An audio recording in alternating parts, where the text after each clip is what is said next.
the world's premier motorcycle international event. It takes stout lads like them to go for this kind of competition. It draws the who's who of cycling and the finest riders on two wheels competing, followed by thousands of loyal fans. We tear our insides out to win. You can't think, you can't remember what you do or say. There is no thinking. Our hearts beat, but our minds are dead. It's not easy to lean into turns at over 100 miles an hour. Legalized insanity. He's gonna score. What's it all add up to? The most thrilling spectator sport in America. It adds up to life itself. It adds up to the pain of losing and the thrill of winning. To race is to live. Good afternoon, everyone. Welcome to Daytona International Speedway. I'm Scotty Dibbler. The bikes are rolling onto the racetrack for the first time here today. It is practice.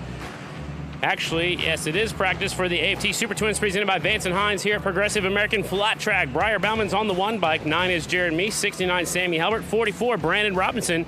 37, Bronson Bauman. 92 is Brandon Price. 23, Jeffrey Carver Jr. 67, Davis Fisher. And the 20 bike, that is Jared Vanderkoy. This is our first round of practice. Only one round of practice for all four classes here today. After they have practice, they'll all go back to the pit area, make some changes to their motorcycle, and get dialed in for tonight's qualifying. After qualifying, they'll put them into a semifinal. Out of the semifinals, we'll take them into the main event. The track is really loose right now. They dug it up really deep tonight. We're taking a good look at Briar Bauman on the screen. We'll get the times when they show them up here to the booth right now. The Briar Bauman is the one bike. Your current points leader with a 14-point advantage coming into the season finale. Briar on the one bike has 294 points. Would love to win down here at Daytona Flat Track.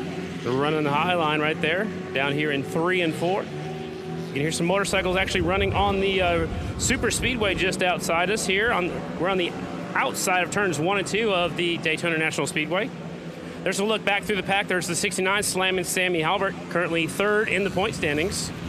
Sammy started at the back of the pack last night, worked his way all the way up to 5th place. Briar slips off the groove. White flag is out. One more lap to go in this practice session. Briar has the fastest lap so far, 1:8.333 for the number 1 rider. Robinson, last night's winner, currently 2nd here in practice, 1:8.554. Sammy Halbert 3rd quick here in practice. Davis Fisher moves up to the 4th spot. Jared Meese, 2nd in the points right now, is 5th on the charts. Here in this practice session, checkered flag is out. There's the 44, last night's winner. Brandon Robinson, Rue Systems of Dallas, Texas rider, last night's winner. They told us earlier in the riders meeting that they will be doing a little track prep between each group. It'll take just a couple of moments. They're going to go out there and scrape or scratch the corners in. The track crew comes onto the racetrack right now. So after every group during practice and qualifying, they'll scratch the track. So we will see that as they go out there. The track crew goes out there. Group number 2 is already staged up and ready to go. Ricky Rackman's going to be alongside here in a little bit. We'll talk to Ricky. There they're scratching in the corners, and they're going to go just for just a few moments, and then we'll get into the next practice group. AFT Super Twins will be first. After the Super Twins are done with their practice session, we'll switch to the AFT Singles. Actually, I'm sorry, AFT Production Twins will be 2nd, AFT Singles will be 3rd, and then the Royal Enfield Build, Train, Race practice. So we have one group of those ladies. We're just outside Daytona International Speedway, turns 1 and 2. I'm Scotty Dibbler. Up here in the booth with me, we're kind of hiding out right now. It's Ricky Rackman. Ricky, how you feeling tonight? You ready for some racing? You know, it's pretty crazy to think that tonight is the last night of racing for the season. You know, this is my first season working with American Flat Track, and already we're at the last night of the race. I was a little bit surprised in the first session of practice where Jared Vanderkoy was, because he was so strong last night. I mean, that was really awesome. Even though I'm kind of an Indian fan, but still it was great to see Harley Davidson on the podium. And Jared definitely earned it last night. He's struggling a little bit here in this practice session. Vanderkoy back there in 8th as the group number 2 is already rolling out. The 27, Robbie Pearson. 67, Dan Bromley. 79, Dalton Gauthier. The 4, Brian Smith. 95, J.D. Beach on the Yamaha. 5, Jake Johnson. 12, Jay Maloney. And the 11, Andrew Luker. Keep your eyes on the 27. If this track gets a little bit rougher, you might see him work his way towards the front. He was running about 5th last night, ended up in the 7th position after a little bar banging going on between himself and Sammy Halbert in turn number 3 on that last lap. Bugs Pearson on the 27 bike, he looks really comfortable out here at Daytona.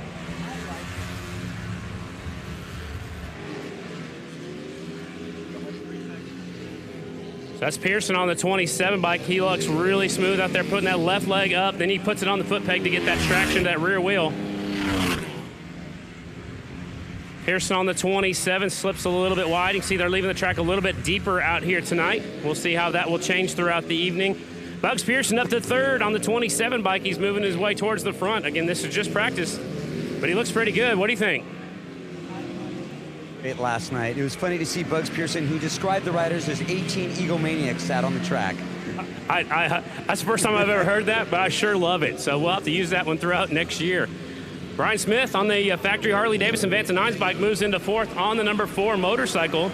Sammy Halbert slides down to 5th. Davis Fisher back down to 6th. Dan Brumley's out there right now, the 62. He's had bad luck every Friday night about the last few weeks. He takes a look back. He's one of the taller riders, Ricky. I think that's going to help him on this short track. That's what I wonder. You know, you really wonder if size is an advantage. But when it comes to size, Dan Bromley's got to be the tallest guy out on the track. Do you think that's an advantage or disadvantage on such a small track? On a short track like this, when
Production Twins lined up and ready to go out. Again, they're going to drag the track after every couple of rounds. Dragging the corners, are going to try to leave the straightaways alone just to try to keep the corners dug up, trying to make the track a little bit different than it was last night. Production Twins will be the next ones on the racetrack. They already wrapped up the championship last night with the 43. Finishing 4th, that was good enough to lock up his first ever AFT Production Twins championship. That's James the Rocket Rispoli on the Harley-Davidson. Corey Texter gives up that number 1 plate, and he was a gentleman about it. He actually took the number 1 plate off of his motorcycle, handed it over to the 43 of Rispoli, who gets to run it next year if he is in this class. 25, Ben Lau, the Holly Hot Rod. 68, that's Ryan Varnes. Ryan broke both of his motorcycles yesterday. He has jumped on Corey Texter's personal motorcycle, so the Pennsylvania riders kind of teaming up here together. Varnes has his normal sponsorship program, but he is riding one of Corey Texter's personal motorcycles. 64, Danny Eslick. The 49 is the California kid, Chad Coase. Chad's out there on that Harley-Davidson. We'll see if he comes out. Last night, he actually skipped the main event because he wanted to focus on that single, and he won the singles main event, so I think that was a good decision by the 49 of Chad Coase. I mean, Rispoli won the championship, but wow, Chad Coase was so stoked last night. You could see it. Absolutely. So we'll get ready to send him out here in just a second. Rispoli is pretty stoked as well. There's been a lot of cool stuff on social media about the 43 bike. He's so excited to win that championship. He's got Smokin' Joe Kopp, who used to be national number 43. That is his rider coach, his mentor, kind of the team manager. George Lattis actually got to take the victory lap last night, which is Lattis Motors Racing. They've been in this sport for such a long time. It was really cool for George to get that victory lap for that championship winning team on that 43 bike. And let me tell you something. Rispoli Nation was representing last night big time. They've got the horns, they were making the noise, and it's really cool to see that type of, fan support here in Flat Track. I just wonder how many air horns they bought, because they were loud the entire night. I'm sure they're going to be loud again here this evening. That's the 43 bike, James the Rocket Rispoli. So they're talking things over with Corey Texter right now in the pits. The championship's done, so they can be friends again. You know what they say about air horns? What? One air horn is too many. You might find a little argument right there with the Rispoli, the Hog Spoli crowd. They love those air horns. Just because he's already won the championship, don't think for a second that he's going to be taking it easy tonight, because these guys want to end the season strong. Because remember, you get a win tonight, you've got all that downtime until 2021 to be the last winner. You have bragging rights for all winter long. So the bikes are fired up right here. We're actually beside the production truck right now, Ricky. I'll go up top. I'm up where I was on my perch yesterday as soon as that road racing practice stops over there on Daytona International Speedway. For now, I'm hanging out in the pits with Ricky Rackman. Ricky, we'll talk about your Ricky's ride coming up in just a moment. But first, here comes AFT Production Twins practice. 43, James Rispoli, 1, Corey Texter, 25, Ben Lau. 68, Ryan Barnes. 64, Danny Eslick. 49, that's the California kid, Chad Coast. This is practice for you folks just joining us on Facebook. I'd like to say hello to my friends down there in Brazil. They're all tuned in and watching. They've got a big event coming up at the end of the month, and also on Halloween and November 1st. They're trying to talk me into coming down there. Dude, you have to. How do you not go to that? I don't know if I can make. I don't even know where Brazil I don't even know is. if you're allowed to go there. I don't know where Brazil is. It's South America. South America. Okay. Yeah, it's South. I'm just kidding. I'm just kidding. So they're tuned in and watching. They want to watch some great flat track racing. There's the 43 bike. Look back. There's the 64. It's got company coming up the inside. That's Eslick. And the 68 of Varnes. That's Varnes' first time on that motorcycle. Again, it's a borrowed bike from Corey Texter. Ryan Varnes has had such a crazy, he's had an up and down season. If ever I've seen one, he's either on the podium or he's like sitting in the dirt with the airbags deployed. Yeah, he's had a couple of get-ups. He's had a couple of mechanicals, but he is one heck of a rider. He's a third-generation racer. Actually, his grandfather used to be, after he stopped racing, he was a tech official with AMA Pro Racing, which is now American Flat Track.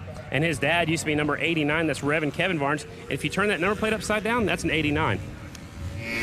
I probably could have figured that myself. As a matter of fact, I've seen that number plate upside down a couple times this season. I was just trying to help you out. Right now, fastest in practice, Corey Texter, 1:8.748. The number one bike is the quickest rider on the track, 1:8.748. Corey Texter, Rispoli, the 2020 champ right now, second. Danny Eslick, third. Ben Lau, fourth. Ryan Varnes is fifth. It looks to me like the track conditions are a little bit different than they were yesterday. I mean, these guys are really laying it out sliding tonight. Yeah, they've got the corners dug up really deep right now, which would allow the riders to really slide it into the corner. They're going to try to keep scraping the corners after every session, especially in practice and qualifying. No water right now. They might let it maybe groove up. We'll have to see what happens, but they're going to try to keep working on the racetrack and working on the racetrack every time these bikes go out there. Checker flag's out. 6 quick laps. Corey Texter in the top spot, 1:8.748. His last lap, a 1:8.755. So really consistent for the 2019 Production Twins champ. Rispoli is second. Danny Eslick is third. Ben Lau fourth. Ryan Varnes is fifth. So Chad Coast elected not to go out there and take that practice session.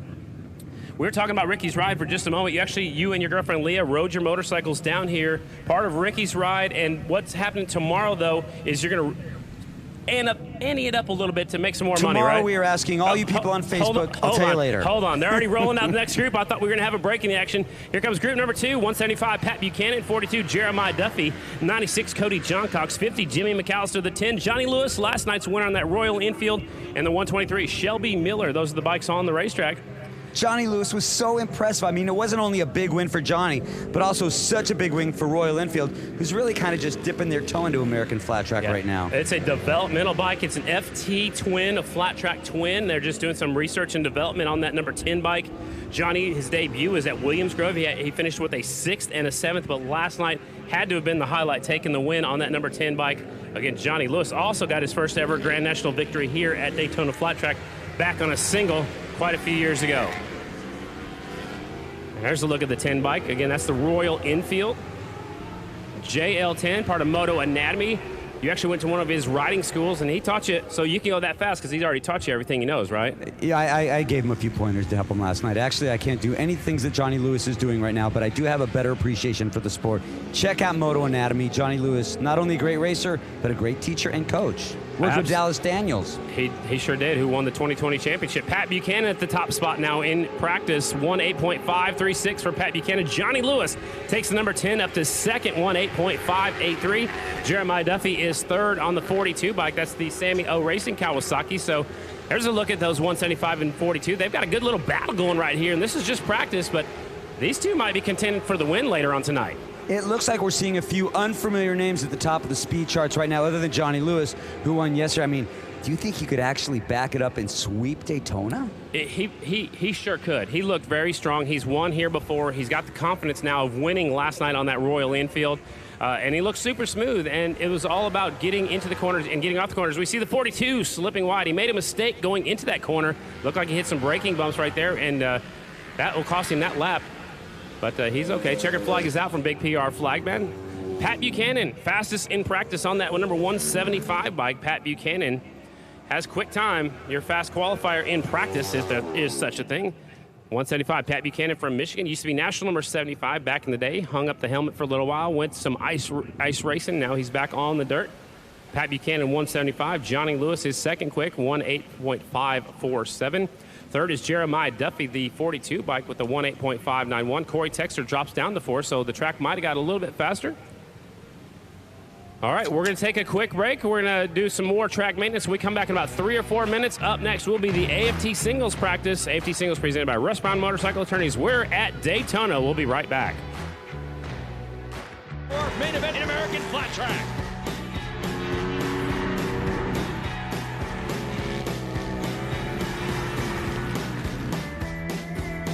It's going to be a one-on-one duel for the win down to the last lap. This is what I grew up watching. Riders talk, over 130 miles per hour, mile racetrack, hands off the handlebars. I love it.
Our passion is the water. Daytona Dodge Chrysler Jeep Ram has teamed up with Halifax Health Foundation on a suicide prevention and awareness initiative called Connect for Hope. The program targets the youth of our community as Volusia and Flagler counties are above the state of average suicide rate. Last year, owner Randy Dye and his son Daniel presented Halifax Health with a check for $15,000 toward the effort from the proceeds of the Golf for Kids' Sake golf tournament. Additionally, Daniel has adopted the Race to Stop Suicide theme on his NASCAR Pro late model. A team effort in every way. It is everyone's hope, assisted with the campaign to bring the stigma of mental health out to the shadows, protect the future of our youth in the process. Daytona Dodge Chrysler Jeep and Ram is a proud partner of the American Flat Track season finale. Bring your season finale ticket stub to Daytona Dodge Chrysler Jeep and Ram and receive an additional $500 off your next new vehicle purchase. Offer ends October 31st, so hurry into Daytona Dodge Chrysler Jeep and Ram, where we won't waste your time or money. Honda's all-new Talon 1000 X4, the official sports side-by-side of American Flat Track, and the same vehicle driven during intermissions to condition the track. Featuring a high-tech 6-speed automatic dual-clutch transmission, quick revving 1000cc twin-cylinder engine, Fox suspension, intelligent four-wheel drive, and stadium seating for up to 4. The Talons are now available at your local Honda Powersports dealer. Arai Helmets started racing in America in flat track, and we've been supporting it ever since. Arai, handcrafted with an obsessive dedication to rider protection. For more information, please visit our website, AraiAmericas.com.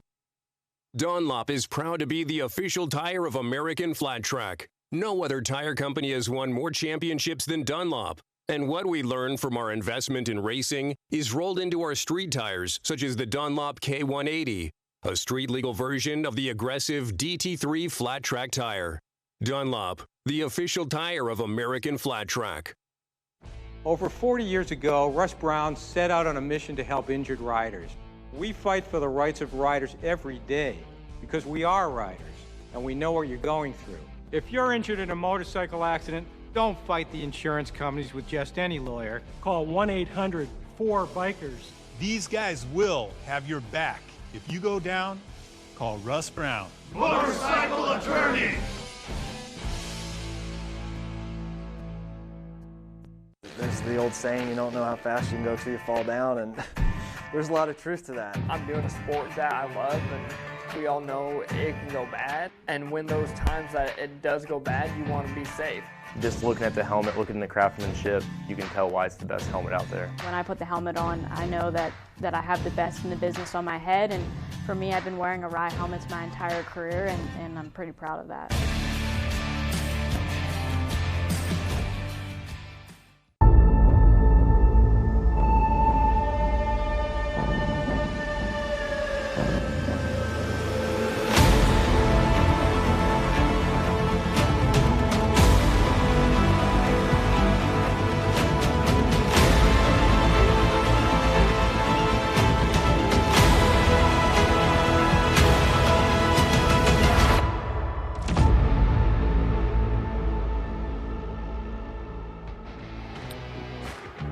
Progressive American Flat Track outside Daytona International Speedway. You still hear them practicing over on the road race outside of turn number 1 and 2 is where we are. It is the Daytona Flat Track. Up next, AFT Singles presented by Russ Brown Motorcycle Attorneys. Time for their practice session. We've already locked up the championship last weekend in Charlotte. The 32 is your 2020 AFT Singles champ. 17-year-old rider Dallas Daniels will lead him out. 18, Max Whale will come out second on the Kawasaki. 17, Henry Wiles ended up on the podium last night on the RMR American Honda. 15, Mikey Rush on the Estenson Yamaha. 38, Trent Lowe. Last night he was riding the Parkinson Brothers Honda. He also rides for Roof Systems of Dallas, Texas. 13, Morgan Mishler, also Roof Systems of Dallas, Texas, KTM rider. 105, BK Brandon Kitchen. 38 is the Dean Machine, Tanner Dean. And last night's winner, the 49, Chad Coase. On the American Suzuki, Wally Brown Suzuki, and the 54, Michael Enderbitson, another RMR Honda, scheduled to be out here in group number 1. Ricky, what do you think of the singles? Do you think you would do better on a singles than you did on your Royal Enfield, or what are you thinking? I think I would be about the same on all three of them, which is pretty scary. I just want people at home that are listening to this just to know that Scotty is so serious that he was actually wearing racing gloves when we just turned the microphones on. So I want you to know the dedication by Mr. Scotty Dubler. I am ready to go, Ricky. The bike's just come to life. I mean, I had my gloves on. I was getting set. I'm sitting here. I'm right here in the pit area, so I want to throw my leg over a bike and take it for a few laps, but they won't let me. And you also used to wear a helmet walking around the pits, but I think that's another story. I did yesterday. 32, Dallas Daniels leads him out. This is practice. AFT Singles presented by Russ Brown Motorcycle Attorneys.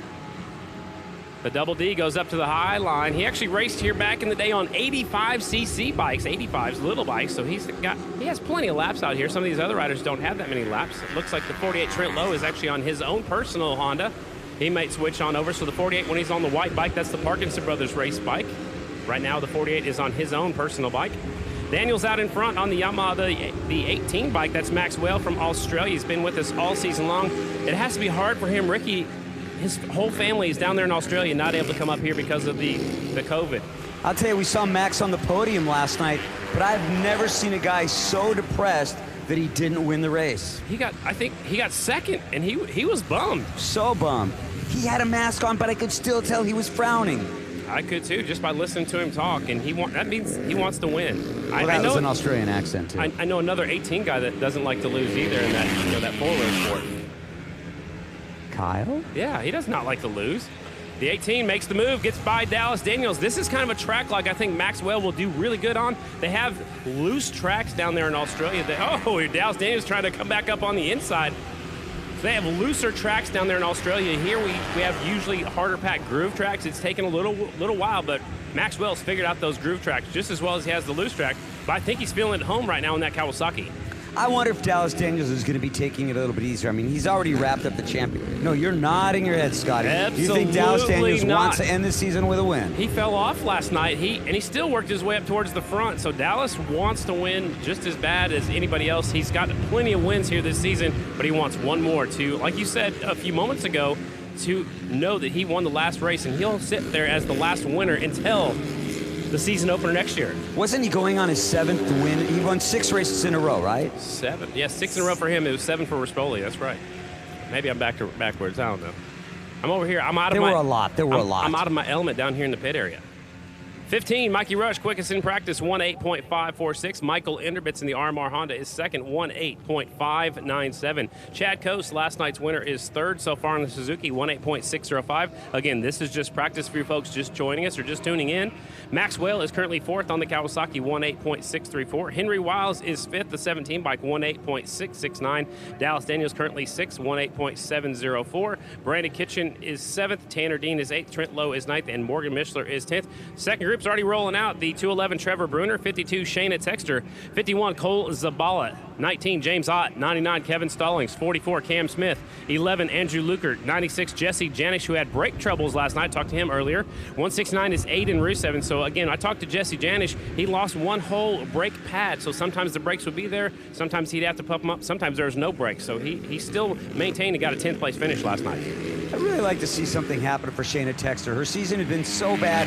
Other than Volusia this year, I think that might have been the only time that she was on the podium. Yeah, and she loves being up on top of the box. She does not like not making main events, and she definitely doesn't like winning races. So Shayna's trying to put something together here tonight. And, the first thing some riders down. One rider down on one of the Hondas out there. We'll see if he picks himself back up. It looks like it is the 51 of Zabala. Zabala, he either goes really good or he falls off his two. He's like Ryan Varnes.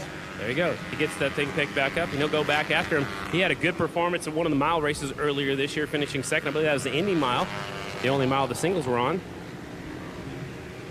51 Zabala.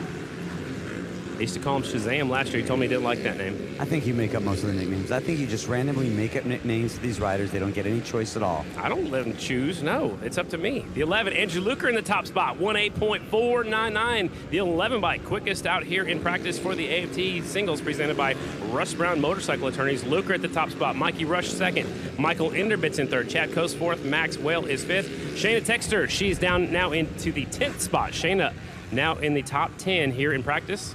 Last night we had 29 riders. Looks like we have 28 riders scheduled to compete today, so it looks like we may have lost one rider. The singles have put on such a good show in 2020. I said it before, that Volusia singles race, that might have been one of the best races I've seen in all of motorsports in a long time. I don't know how many times you've gone back and watched it. We watched it when I was at your house. It was amazing. It was so much fun. It's such a good race. There's a good battle deep in the field right here. Looks like James Ott going after a couple other riders.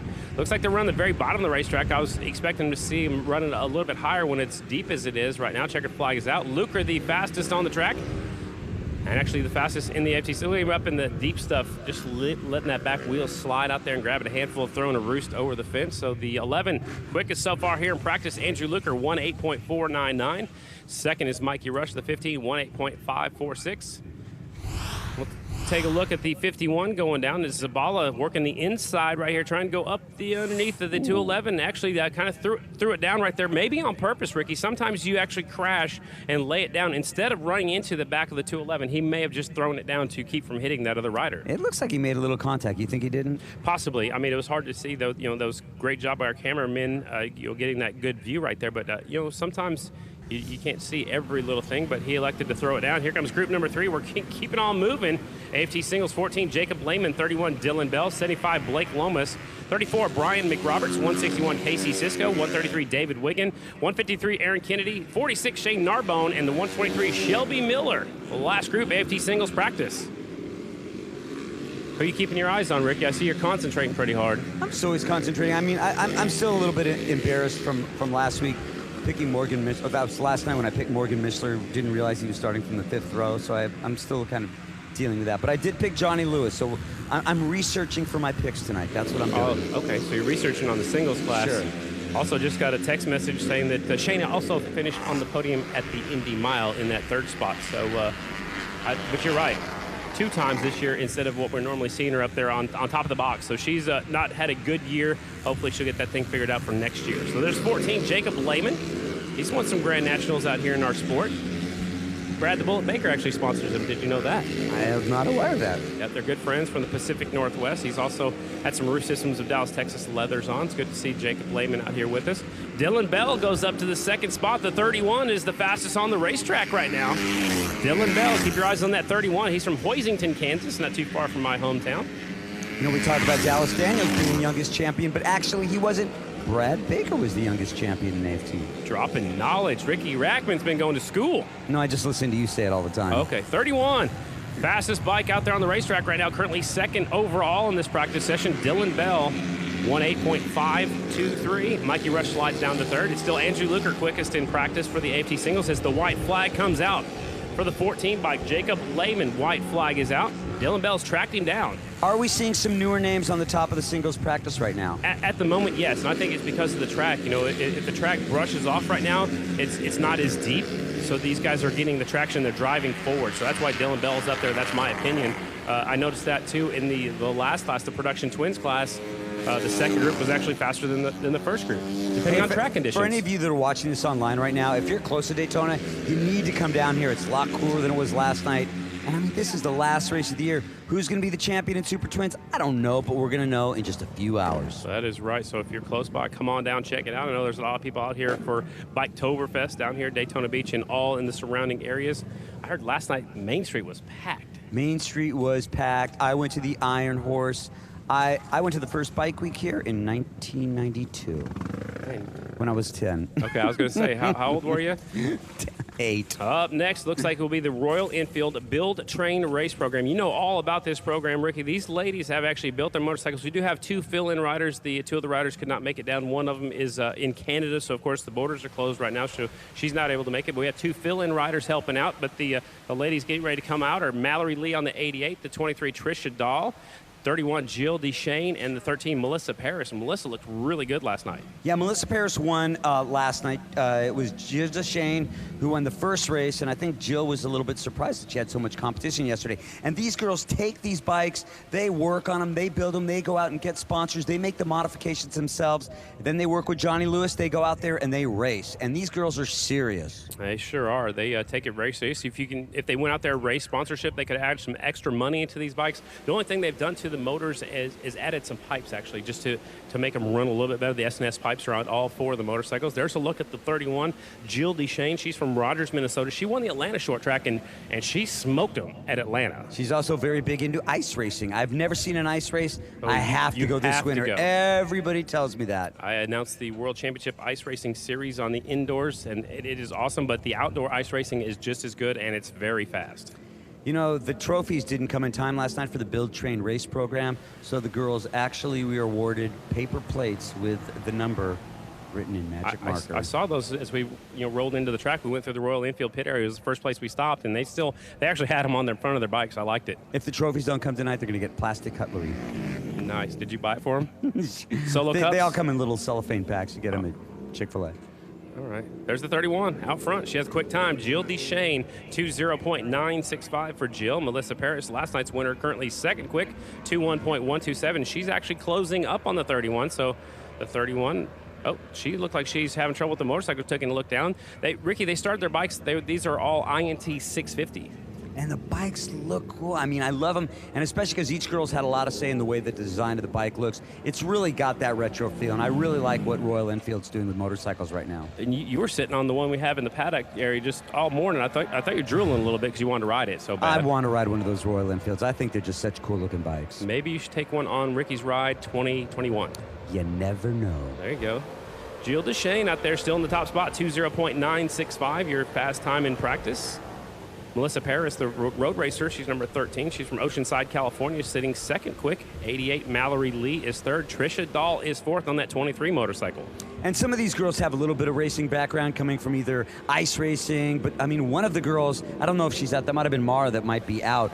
Her background is photography, so she didn't really have any track time. Right. And the first time on the track for her was the Atlanta short track, so that was a big, fast track for her to get out there. Trisha Dahl is actually a Minnesota girl. She has some flat track experience. Also, Mallory Lee, she's raced hooligans on single-cylinder bikes and on twins, so all these 4 that are here with us have all raced flat track in one form or another. As the checkered flag comes out, the 31 will take it back to the pit area as quick time here in practice, 20.965. Jill DeShane, quick time. Melissa Paris is second with a 21.127. 88, Mallory Lee is third, 2:01.833. Trisha Dahl is fourth, 2:04.397, just a little bit off the pace. Again, that's the first time they've been on the track. They can go back to the pit area, just like the AFT classes, go back there and make some changes to their motorcycles, talk it over. Maybe Johnny Lewis can give those ladies some pointers. And what's cool is they have to work on their bikes. I know some of them brought their boyfriends, some brought their husbands to come out here and help them in the pit area. But for the most part, they build and maintain and get their bikes to the races and just have a good time out here. I mean, that's more than a lot of the riders out here do in some of the AFT classes. They are really in control of the motorcycles. Well, you rode your motorcycle here. Let's talk about Ricky's ride while we got a little break in the action before we get into our first round of qualifying for all of our classes. Ricky's ride, you got a long ride tomorrow, and what's the plan? You're trying to get people to donate? I'm going to ride tomorrow from Daytona to Charlotte, North Carolina, and take some sideways, and I'm asking everybody to pledge 10 cents a mile, and 100% of the money goes to the Alzheimer's Association and the Ryan Blaney Family Foundation. Just go on your social media, tag Dime a Mile, and then donate at rickysride.com, RIKISRIDE.com. If we ride 300 miles, you donate $30. And again, I'm trying to raise $20,000. I've ridden 10,000 miles so far this year, and I just do it every year. And Alzheimer's is such a sad, horrible affliction that happens to so many.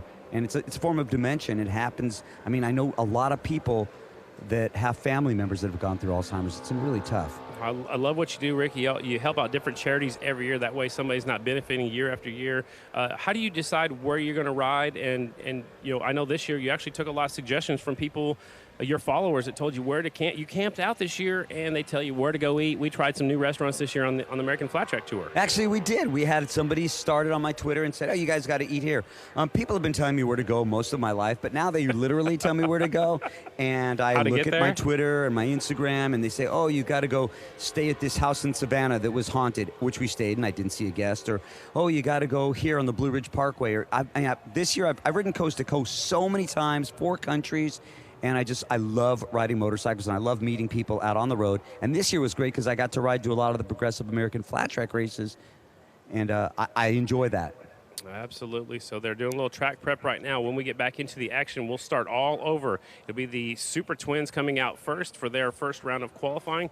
The 3 AFT classes will have 2 rounds of qualifying. The Build, Train, Race Royal Enfield ladies, they'll have 1 round of qualifying and then their main event. So, again, we're down here in the pit area right now. When the road racing practice stops, I'm going to head back upstairs to my perch and leave you folks down here to the good life down here in the pits. They put Scotty way up above so he can look down on us all.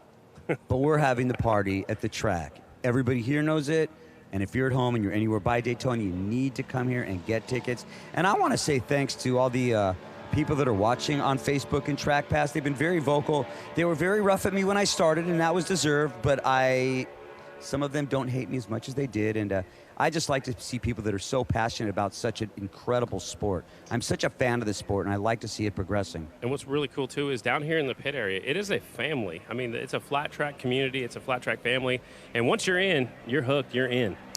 I don't think that Jared and Briar are having Thanksgiving dinner together, but there is a family atmosphere. But don't think for a second that tension isn't building in the Super Twins, because I assure you it is. So do you think you're part of the family now? Or are you still like a stepbrother? Or are you almost in? Or what do you think? Family. No, that's not true. I'm like that dog that you see in the supermarket at the cardboard box that you're not sure if you want to take him home or not because he's only got 3 legs. So we'll see. Somebody will let that dog in one day. And they'll call him Lucky?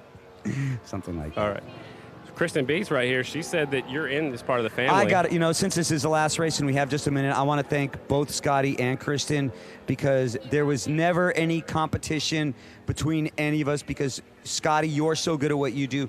Kristen, you're so good at what you do. And honestly, the 3 of us, we've had such a good time this year. The 3 amigos. The 3 amigos, and I love cooking for you guys, so I can't wait until next season when you guys can come over and we can have a few good meals and talk about flat track racing and old rock and roll stories. That's my favorite part about Ricky being on this team is being able to just listen like a little kid wide-eyed and hear these great stories about Guns N' Roses and just all the cool rock and roll stories. So I love Ricky being on the team. Maybe I'll make the stories a little bit longer so she keeps the salmon in the oven a little bit longer. Oh!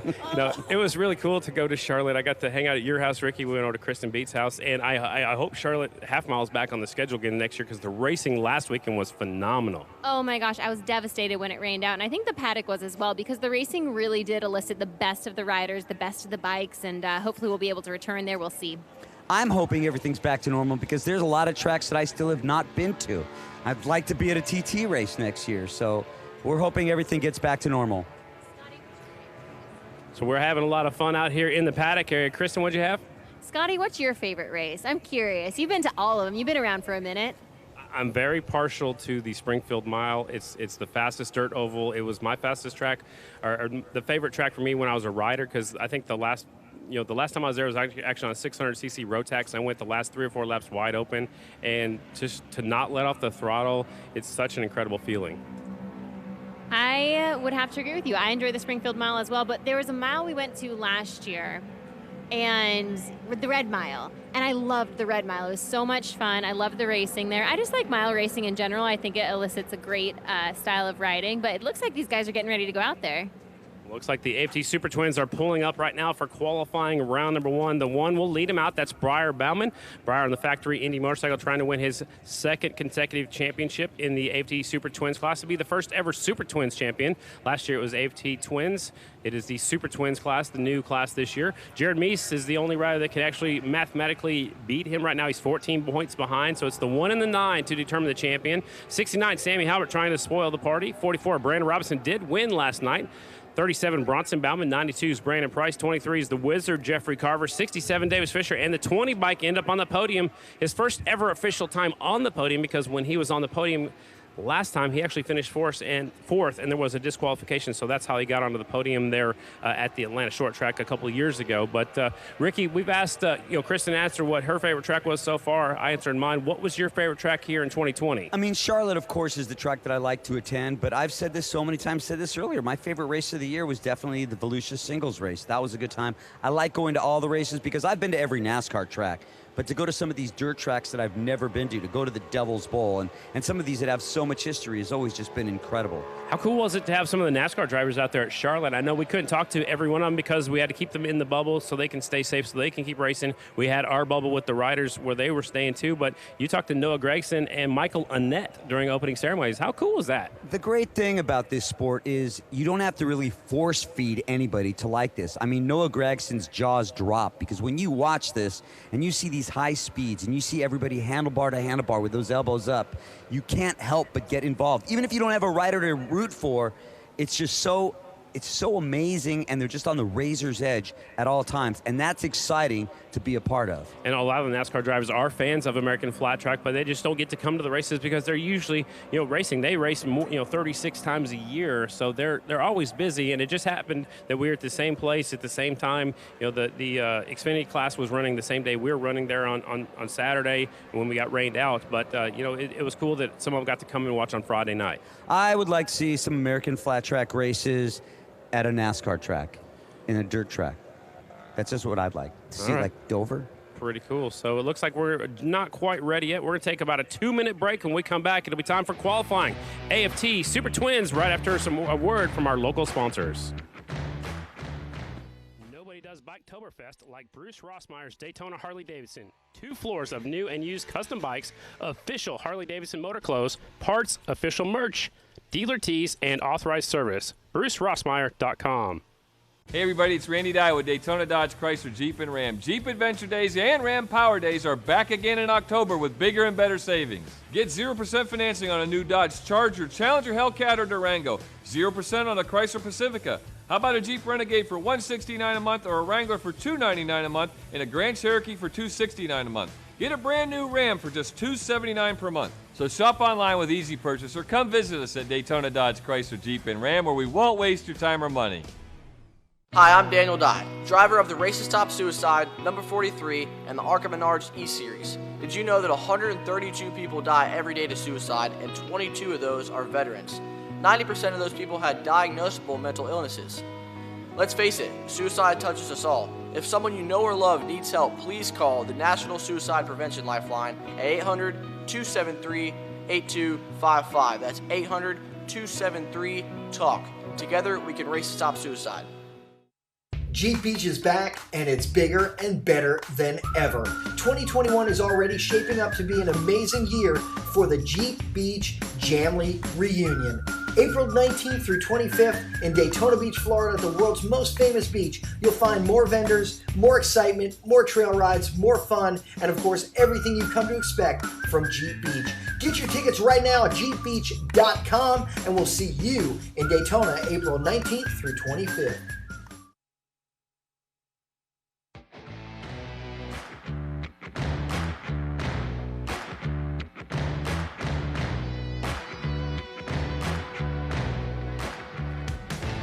We're here. Beautiful Daytona Beach, Daytona International Speedway, just outside NASCAR turns 1 and 2. Right outside the high banks is where we are at.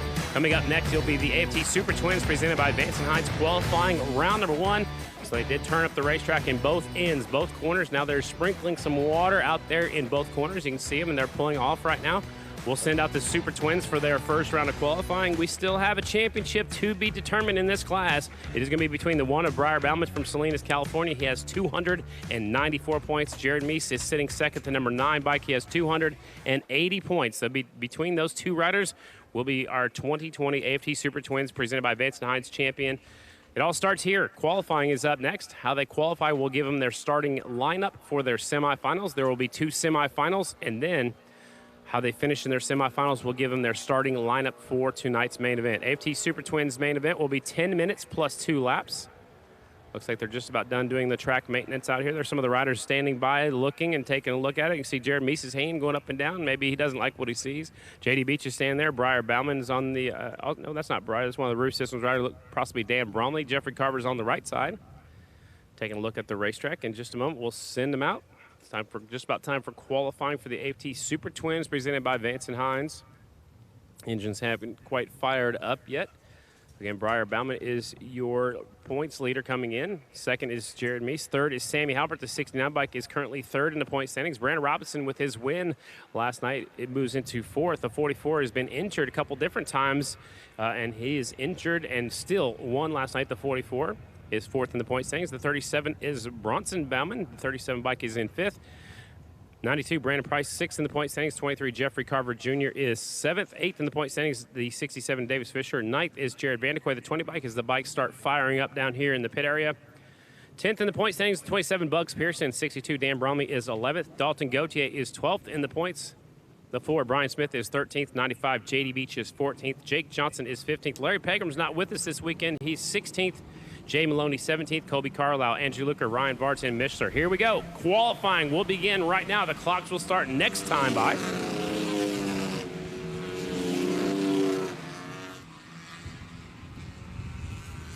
Here we go. Qualifying. The night actually begins right now. How they get qualified will put them into their semifinals. There'll be 2 semifinals in all 3 AFT classes. The one bike, Briar Bauman out in front. Meese likes running at the back of the pack. 69, Sammy Halbert will be out there second on the racetrack. This slamming Sammy. Had a little contact last night, some handlebar racing action last night with Bugs Pearson on that last lap, last corner. Briar leads the way on the one bike, 1:8.879. Last time by was the quickest time for Briar Bauman so far. Now he's trying to run the very bottom of the racetrack. You see that back tire squatting, low air pressure. Brad the Bullet Baker and I talked about it last night. A little bit of a hole developing just about halfway down that back straightaway. Ricky, you're watching qualifying. Sammy Halbert now at the top spot. The one thing that I'm curious about that we didn't deal with yesterday was the wind. Right now it's quite windy. Can you feel that when you're out on the track? On a short track like this, probably not so much. And they're right up against the high bank speedway, so probably not on a little short track like that. It might cause a little bit of dust out there. It might dry out the track a little bit more, but I don't think you'd really feel it that much on your motorcycle. You know, I was looking with Briar Bauman during practice and Jared Meese. I think, of course, if Briar finishes in the top 4, he's going to get the championship no matter what. But I think we're going to have a battle with both of those guys in the very last lap. You know, Meese knows what he has to do. He needs to step it up. Right now he's 5th quick in qualifying. He needs to do better than he did last night. He finished 4th, and he needs to do a little better than that. Yeah, if he wins, and I think Briar finishes 2nd, Briar's still got the championship. Briar can finish 4th, maybe? Maybe a little bit further back than that, depending on what Meese does. Meese has to win. If Meese wins, Briar has to get 8th place or better. So it's not set in stone either direction. You could say that Briar hasn't finished worse than 8th, But this track is so unpredictable. This is the track that absolutely anything can happen. Absolutely. Sammy Halbert, quick time on the number 69 bike, a 1:8.363. 1:8.363. Sammy Halbert in the top spot. Briar Bauman is second. Brandon Robinson third. 1:8.504. Davis Fisher fourth. The guy second in the points that we've been talking about, Ricky, the 9, Jared Meese. Right now, he is fifth. 1:8.576. A little note right now, Jared Meese has never won the Daytona short track. And Briar has. However, if you look at the short track races this year, I think that Jared won both of them. Look at you. Right? Am I right? I believe so. And look at that. I don't even have a piece of paper, nothing. I just listen to you, Scotty. I just listen to your podcast, and I listen to you. You got a lot of podcasts, too. Are you going to do any new podcast stuff? Or you're coming out on the radio tomorrow, right, on the syndicated radio shows? Yes, I have a radio show called Racing Rocks. It's heard all over America. I play music and talk about racing. So you're a DJ? No, not that kind of DJ. Oh, okay. All right. That's what they used to call him back in the day. Oh, that was a VJ, because you're on, I was a VJ too. MTV, yeah. Headbangers Ball. Man. And look where I am now. Sitting next to me. Sitting next to that's when I think, hey, you interviewed Ozzy. You interviewed AC/DC. I'd be like, hey, I'm hanging out with Scotty Dubler. They'd be like, who is that? Sammy Halbert, quick time right now. The 69 bike, 1:8.363. He made a charge through the field last night. Ricky started at the back of the pack and worked his way all the way up to fifth. He's a hard charger. Sammy Halbert isn't that happy because he knows he's going to end up pretty much in third for this season. So he would really like to end this season with a win today at Daytona. Sammy does go good at the Daytona short track, and we'll see if he can do that on Twin. It's because he's aggressive. There you go. You need to be aggressive here. Exactly. This could be a full contact flat track race tonight. You got a little contact last night in that last lap between him and Bucks Pearson. I like the elbows up. Elbows up. Is that what they taught you in the ride school? They did. They taught me elbows up. All right. And then they said take it out of first gear. What was the biggest thing you learned in that ride school? The biggest thing I learned in the Moto Anatomy was the leg placement. You don't put it out front like you would in motocross. You really lift it out and put it to the side. And I used muscles that I didn't even know I had, which were all of them. All of them. Yeah, I didn't know I had any muscles. Would you take the Moto Anatomy slide school again? Would you take the class again? I will. I really want to do this. This was so much fun. I have no desire to be out there racing. Even like with the Astro Invitationals, those guys are older than me, and there's not a lot of people older than me. But I have no desire to be out there racing with those guys. But I really would like to get the art of the slide, because at slide school I got some basics, but I need more. And it was also so much fun. It's hard to describe that feeling when you're sliding in the corners, Ricky. And we're getting a lot of it tonight because they're turning up the corners. They're keeping the corners nice and loose, so they're really sliding into the corners. Which are the things, if you're at the race, this is one of those races that's great for photo ops because it's just beautiful. I've said this before on social media. This is true poetry in motion when you see these guys slide out of the turns. Absolutely. And you got to have finesse, and you got to use that throttle control to come off the corners. So far we've had one group here in qualifying. There's a look at the 27 of Bucks Pearson. I like here in the Super Twins. We talked about earlier in the year, the riders get to do a little bit more, get more creative with their numbers, and some of the riders use different colors, and I kind of like what they're doing. I like that. I like that this year they brought out the timed +2 laps. Really like those airbags. When you see Ryan Varnes, that really came in hand several times with Ryan. But I like the airbags. That's an incredible safety feature that we didn't have before. All right, we're going to take a real quick 2-minute break. When we come back, group number 2, AFT Super Twins, presented by Vance & Hines Qualifying, right here at Daytona. You own the job. The mornings that start too early. The nights that go too late. And every unexpected, unpredictable, unthinkable, unbelievable thing in between. You own it all. It's good to know you can rent whatever you need from people that do whatever it takes. Let's do the work.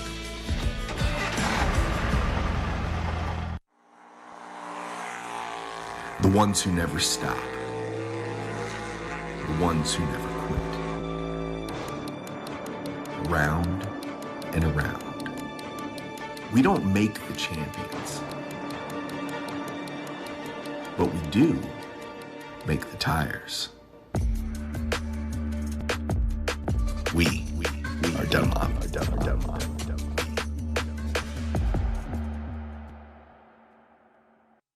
Jeep Beach is back, and it's bigger and better than ever.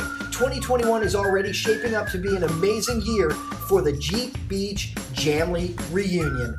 April 19th through 25th in Daytona Beach, Florida, the world's most famous beach. You'll find more vendors, more excitement, more trail rides, more fun, and of course, everything you've come to expect from Jeep Beach.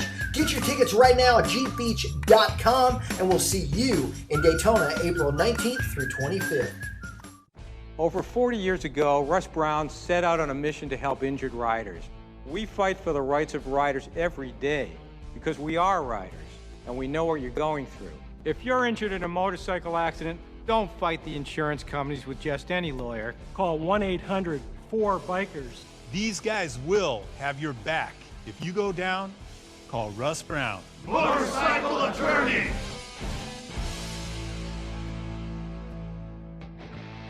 There we are, Daytona Beach.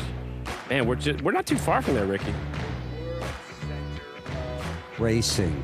Say it again. This is where it all started. Say it again. The world center of racing. A matter of fact, motorcycle racing was on the beach. I believe it started in 1938, which led to the Daytona. You were there, right? I was 8 years old in 1938, but it was incredible. I mean, Daytona is the world. This is where it all goes down.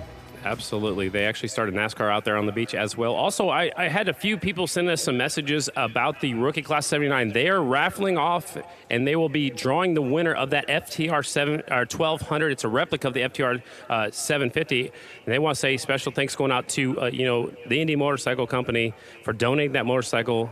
And they're drawing that out during opening ceremonies. I was under the impression earlier and yesterday that we're going to do it after the races, but they're doing it during opening ceremonies. You're gonna make somebody very happy today, Ricky. I thought I could enter. I can't. But if you're here at the track, they're still selling tickets. The FTR 1200 is one of the coolest looking motorcycles that I've seen. I haven't had the opportunity to win one. So if by chance somebody in the stands today wins one, please come find me and let me go take it out, because they are giving one away. And the Rookies of 79 is such an incredible charity. It sure is, and they're actually located right at the main entrance. They've been to every race with us, every American flat track race. They raise money for people that get hurt in our sport, the greatest sport in the world, which is American flat track. They also help out amateur flat trackers. They help out vintage flat trackers. But it's all on, from the fans who have bought stuff from auctions, from raffles. And the biggest prize is going out tonight during opening ceremonies, the Indian motorcycle. They want to say thanks to Gary Gray with the Indian Motorcycle Company for donating that motorcycle, and we're gonna give that thing away during opening ceremonies. But first, we got to finish up qualifying and all that fun stuff before we get into opening ceremonies.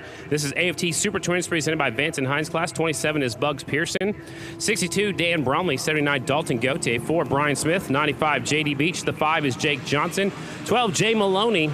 The 11 is Andrew Luker. The time to beat, Sammy Halbert's 1:8.363. This is qualifying round 1. Qualifying obviously matters at every single track you go to, but here it's really important to start up front. So I think there's even a little bit more emphasis put on qualifying well today. Definitely. On a short track, the lap times are so quick. 18-second lap time. You don't have a lot of time to make up time. On a bigger track like a mile, you have, long time. You have long straightaways. You have to make up time. You have to draft and different things like that. Here on a short track, you do not want to be stuck in traffic. Can you feel it if you're behind with the rocks? I know at a track like Lima, it just puts welts on you. But what at a track like this? Because sometimes it looks smooth, but sometimes I see little rocks. It is smooth, but if you look at the back tire of Robbie Pearson right now, there's a lot of stuff coming off that back tire, so you can definitely feel that. I mean, you're wearing a leather suit. It does go through your leather suit. I saw some people getting beat up last weekend at Charlotte. I think Jay Maloney posted his right arm was all bruised, and that was just from the dirt flying off that rear tire. It kind of... it welted you just like it did when like you said, at the Lima, Ohio half mile. I mean, one more of the cool things about American Flat Track is not only are all the tracks different, but the surface at every track is different, and many times the surface changes from day to day. It looks like it's a white surface today. In Charlotte, it was red. Atlanta, of course, you've got that thick red clay. So there's so many factors that make each race completely different from the other one. And that's what makes it so hard to be the champion. I mean, it's so hard. You have to be good at all types of racing. Back in the day, they actually added road race into the mix, but now we have 4 different types of tracks. This year, unfortunately, we only had 3. We have short track, we had half mile, and we have miles. There was no TTs on the circuit. We hope to get back to normal next year, but so does everybody else, I got an idea. since NASCAR's throwing in a dirt race at Bristol, maybe we need to find a way to throw in an ice race in American Flat Track. What do you think? I would rather, go to the dirt track in Bristol with them, with NASCAR, and race there the night before or the night after, I think, What is the highest banked track?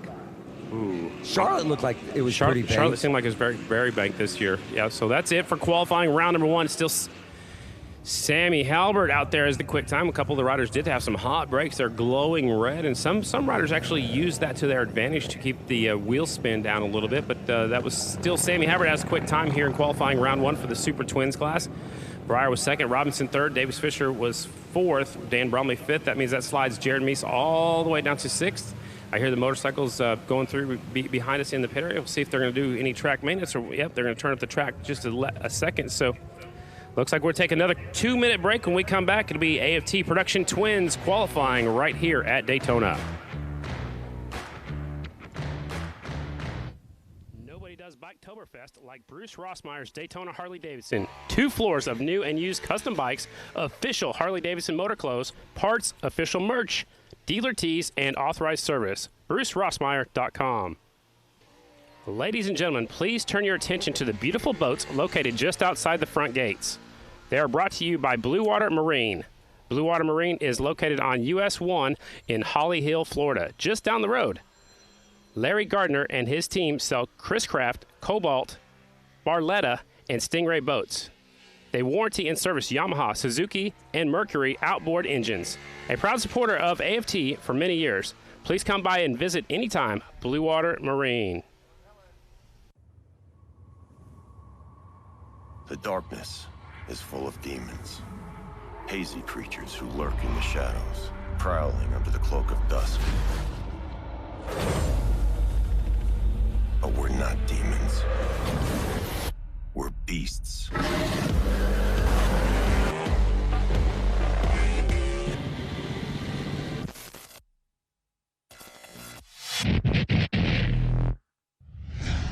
Motion Pro. We make innovative tools and products that help you maintain and repair motorcycles, ATVs, and UTVs. Like the patented Pro-Fill Air Chuck, helping you manage tire air pressure on your motorcycle, ATV, or UTV. Easily adjust the Pro-Fill Air Chuck. Get past hot disc brake rotors with the pivoting angled head. Connect it with an airline. Or pair it with a Motion Pro digital tire pressure gauge. Reach for the Pro-Fill Air Chuck to manage your tires. Get yours at motionpro.com or visit Power Sports stores nationwide.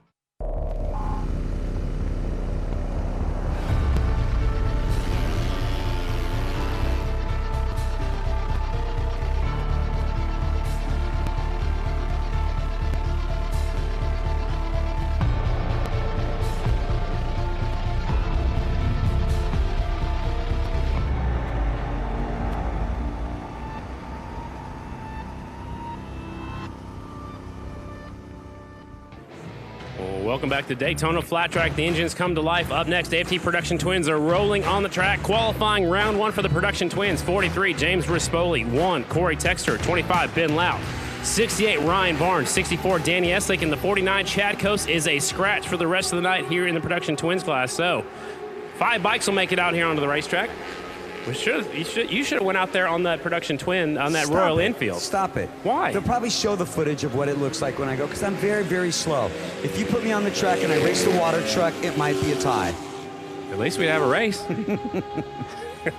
Ricky Rackman's being modest. He actually had a good time at the ride school. There's a good look at the back straightaway. When they get too wide on that back straightaway, it's a little bit rough, so you've got to keep it down on the main line. And right now, it looks like this class is all around the very bottom of the racetrack, where the last group was higher up a little bit in the deeper stuff, Ricky. Everything is changing. Is it because that they're laying rubber down? Because it looks like that they're having a hard time laying rubber down on this track. They're trying to keep the turns turned up. That's why they're going to keep going out there and turning the turns up, so that will keep from laying the rubber down and hopefully make for some better side-by-side racing in the corner. So we'll have to see if that's what's going to happen. The 43 out there that's on the screen, that's James the Rock Rispoli, but it's the one with the quick time, Corey Texter, 1:8.662.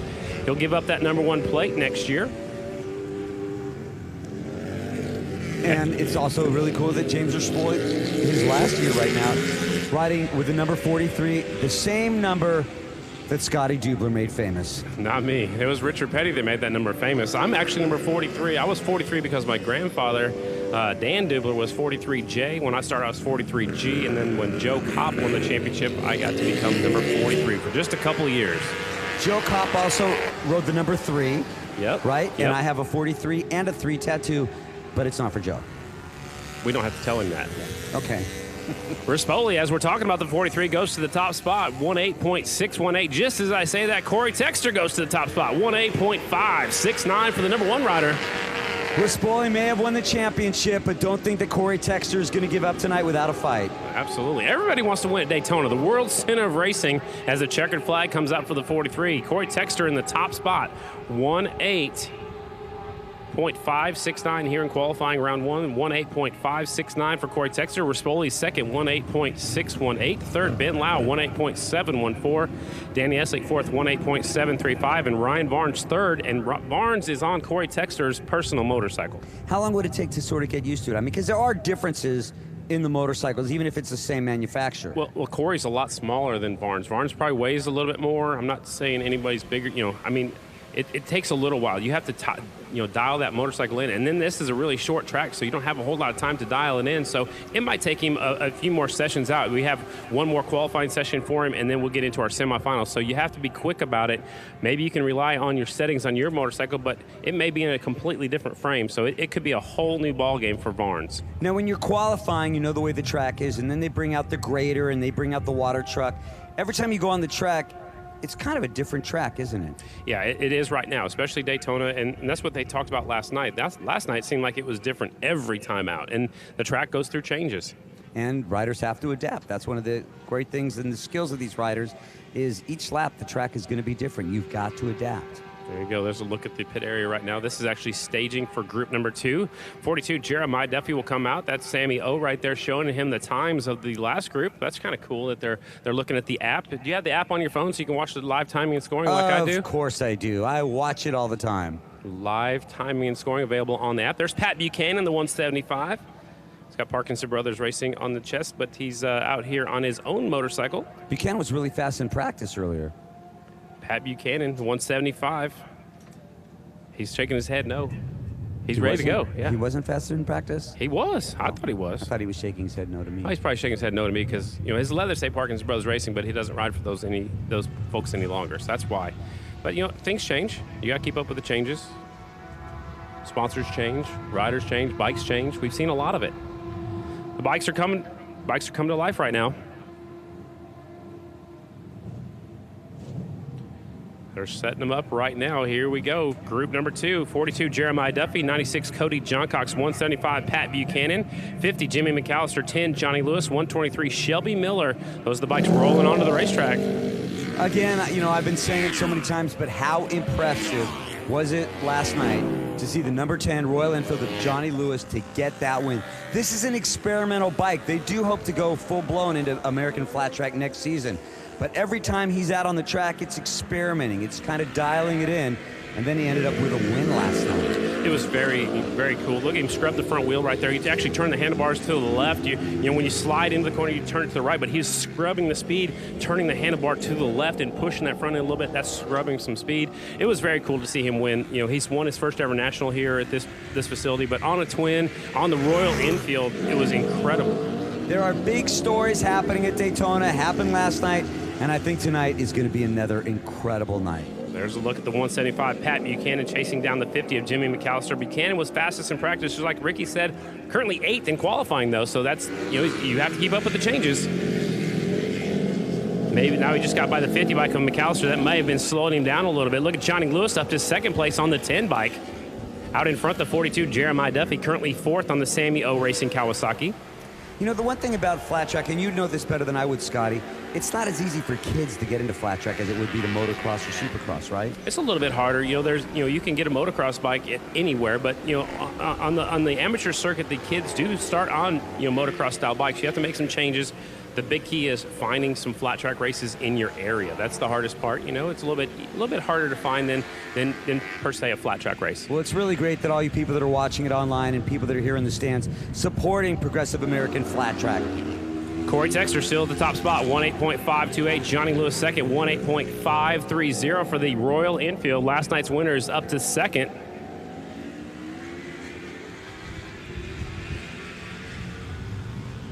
And the one other thing that's new about this season is we start the races now 4 wide. The fastest 4 qualify, and each row is only 4 riders, and that's different from times before. Brand new. We've always had 6 on each row. The checkered flag comes out for all the riders. Johnny Lewis on the last lap, the last lap right there, jumps to the top spot. The Royal Enfield found him some speed on that last lap. 1:8.409. He might back up the win from last night. That'd be pretty neat. Nobody would have ever expected, even though I did pick him to win last night, but come on. Seeing Johnny Lewis, a new manufacturer, out on the track, won last night, and back up fastest bike on the track right now. Ricky, you expected it last night. He was your pick to win. Yeah, I also picked Morgan Mishler, who started on the 5th row. Well, that's all right. I mean, you can't. I redeemed myself. If I was betting and they were Vegas odds, I would have made a killing last night. We could have went out to eat to a fancy dinner restaurant last night. Oh, and there's so many out here. Especially when we get done right with the races.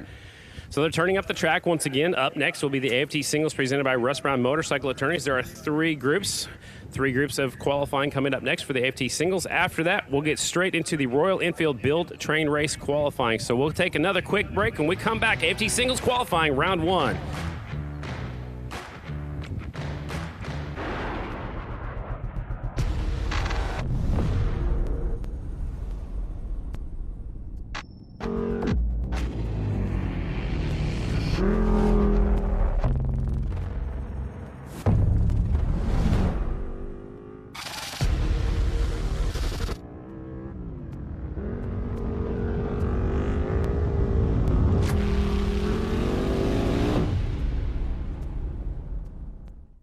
Over 40 years ago, Russ Brown set out on a mission to help injured riders. We fight for the rights of riders every day because we are riders and we know what you're going through. If you're injured in a motorcycle accident, don't fight the insurance companies with just any lawyer. Call 1-800-4BIKERS. These guys will have your back. If you go down, call Russ Brown. Motorcycle Attorney!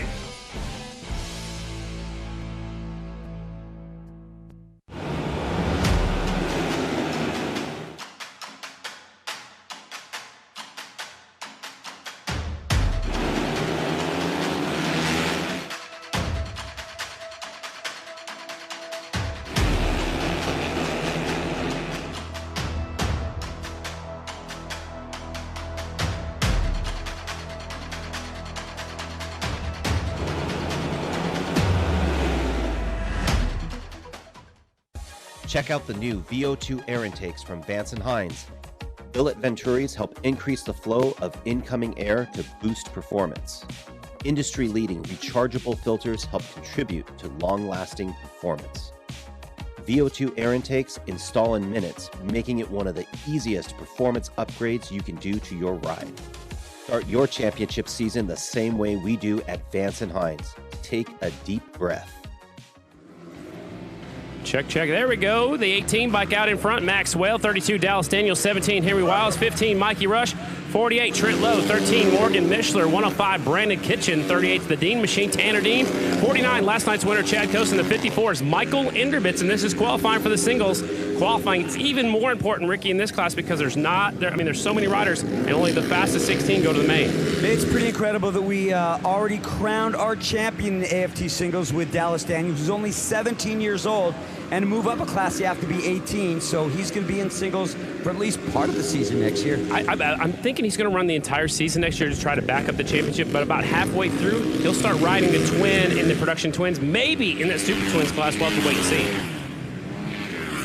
Maxwell out there, the 18 goes to the top spot, 1:8.269. I could see that was going to be a fast lap just by watching him. And now, Ricky, we can really see a lot of rubber going down on the racetrack. There's a lot of people in Australia watching this online, watching Maxwell, because he hasn't had his family at the races. They haven't been here all year. They're actually here in March. They actually had to go back home and go back to work. So Max has been up here staying with the Gunther family, staying with some other folks in Illinois. He's got some help from the Baumans, and it's really neat how they've taken him in and kind of adopted him into the flat track family, and they're taking care of him. And he was at the top spot, but Chad Coase, last night's winner, is trying to back it up here tonight also with the 1:8.172 for the 49 bike, the Suzuki out there. So we got a Suzuki and a Kawasaki Honda third. That was also a big, we talked about Harley being on the podium. That was also a really big deal to see Suzuki winning last night in the singles. And Wally Brown Racing. Wally Brown's been, he's built bikes for a long time and engines for a long time. He actually works for Joe Gibbs Racing, and it's cool that his rider got on top of the box. Now it's Maxwell to the top spot. 1:8.078 for the Killer Whale. Look at that, pulling the front wheel coming off that corner. He's feeling it tonight. Maxwell looks really good. Maxwell at the top spot, 1:8.078 for the Killer Whale from Koondoo, Australia. Have you been down to Australia, Ricky? I cannot say I have. Have you? Let's go. No, I want to go. I want to go watch ice racing. I don't believe they do much ice racing in Australia. I wouldn't think so. They do have different kinds of racetracks down there in Australia. They call them long tracks. When they're a little bit longer, they're a little bit different material than what we have out here at American Flat Track. So it's really cool to see how Maxwell has adapted. He's been here for a few years. He's came back and forth. He actually raced the Flat Track Grand Championships, which is what they call the Amateur Nationals. So you can see the little track prep going on out here at Daytona International Speedway. It's the short track, the Daytona Flat Track, just outside Daytona, turns 1 and 2 on the Super Speedway. Again, Maxwell in the top spot, 1:8.078. Tanner Dean moves up to second right there on that last lap, 1:8.132. Chad Coase will slide down to third, 1:8.134. Dallas Daniels fourth, 1:8.151. Ender Bitson on the 54 RMR American Honda is fifth, 1:8.193. Mikey Rush is sixth on the 15 Estenson Yamaha, 1:8.232. Mikey looked really smooth last night. Henry Weil seventh, Trent Lowe eighth, Brandon Kitchen ninth, and Morgan Mishler, your pick last night. He's struggling again tonight. He's in the 10th spot out of 10 bikes. The reason I picked Morgan is later in the season, he came on so strong. I mean, he had 3 seconds in a row and battled Dallas Daniels so hard. So I thought that momentum was going to carry him into Daytona, but I did not notice that he was starting from the 5th row when I picked him. So my bad. You got to check everything out. Yeah. That's all right. He did move up through the field. He didn't finish at the back of the pack, No. Maybe I didn't pick him to win. Maybe I picked him to not finish last. All right, there you go. And in that case, I would have been correct. Perfect. That's why you got all the money from Vegas. That's Here we go. right. Group number 2, AFT Singles presented by Russ Brown Motorcycle Attorneys. 211 Trevor Bruner, 52 Shayna Texter. Shayna and Briar getting married next Saturday, or next Tell Sunday. us how they picked their date, Scotty Dubler. It is October the 25th. Briar was 10Z.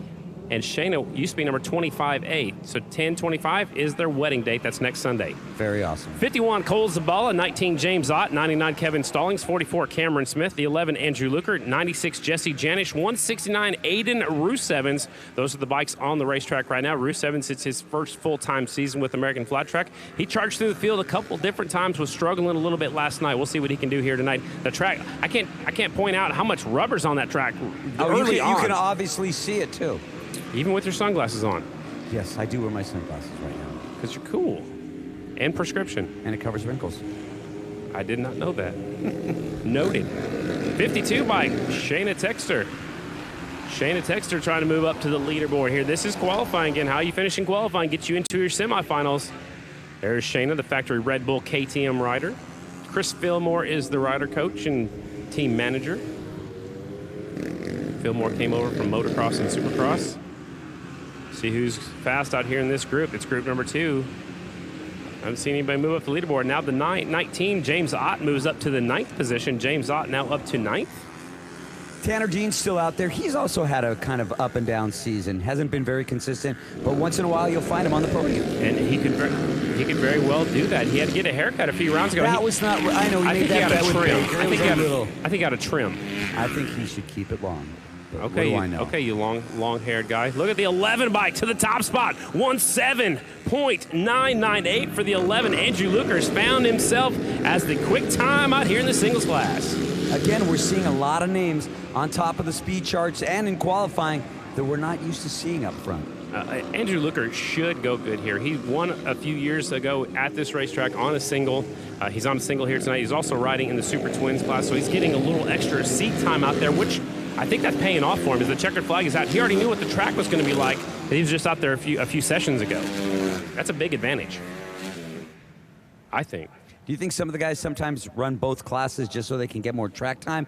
Because the bikes from production twins to super twins to singles are totally different. Yeah, but the track time is very valuable, especially when your practice session or your qualifying session is only 4 laps, sometimes 6 laps. The more time out there, the better off you are. I believe it definitely is a factor.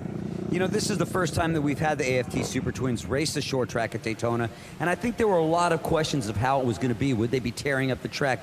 So far, I'm pleasantly surprised. I think we've had some great racing with the Super Twins on this track. Honestly, it's the best this track has ever looked out here. It's held together, really well. There's a few braking bumps. There's a few, holes on the back straightaway, but it's held together a lot better than I ever thought it would, especially with the twins out there for the very first time. They're not called bumps and holes. They're called personality. Well, the track's got a lot of personality. The track has got a lot of personality, and the personality changes all the time. Every time out. That's right. Up next will be group number 3, AFT Singles, presented by Russ Brown Motorcycle Attorneys. They're staged up and ready to go. 14, Jacob Lehman. 31, Dylan Bell was second quick in that last round. 75, Blake Lomas from South Carolina nearby. 34, Brian McRoberts. 161, Casey Cisco.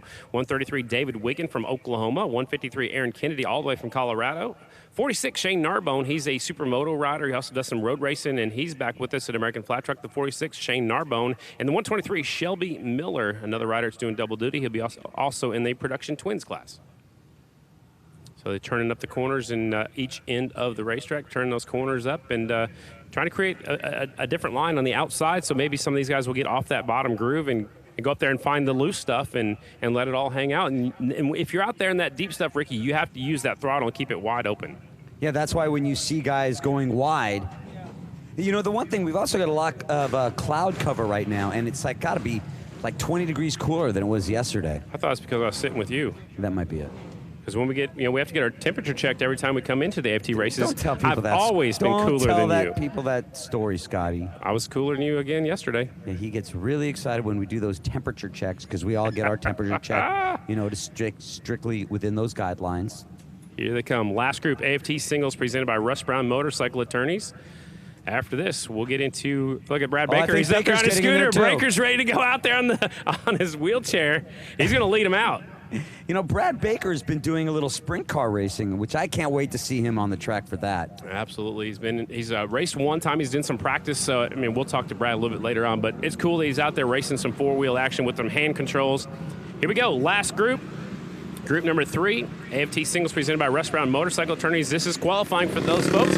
Up next will be the Build, Train, Race Royal Enfields, where they're qualifying. Seeing those 4 girls out there again, and I believe that program is going to be coming back next year with 8 racers, and there's a possibility, I don't know if I should even be saying this, but they might try to throw a little bit of road racing in the schedule. I was told, Bree said they're pretty confident they're going road racing next year. I don't know if the same riders will do both, or they'll get 8 other riders. So I think it'll be the same riders, because some of these girls that are going to be out here a little bit later also have a lot of road racing experience. All right, Jacob Lehman lead the way on the 14 bike. He's won a few nationals in American Flat Track. Jacob Lehman looks pretty smooth on his Honda. Roof Systems of Dallas, Texas, Bullet Strong number 14 bike. See if he moves up the leaderboard at all. Lehman right now 12th in qualifying, 1:8.275. You mentioned earlier, Ricky, starting 4 riders on each row. What that has done is allowed for a little bit safer turns 1 and 2, especially in those main events. Instead of having 6 riders side by side, it's allowed a little bit more safety in turns 1 and 2, especially in those big races. But that doesn't mean that turn 1 is tame at the start of the race, but it is. Nobody wants to see a whole bunch of bikes getting wadded up on the first turn of a race. That is correct. We want to see some good racing, but we want to keep it safe.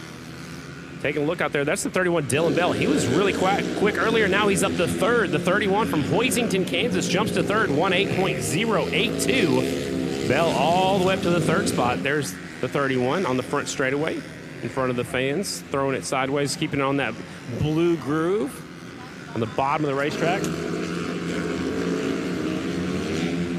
Kristen Beats back here having some energy drinks. Kristen, you're excited? Are you ready for this race? I'm really ready for this race.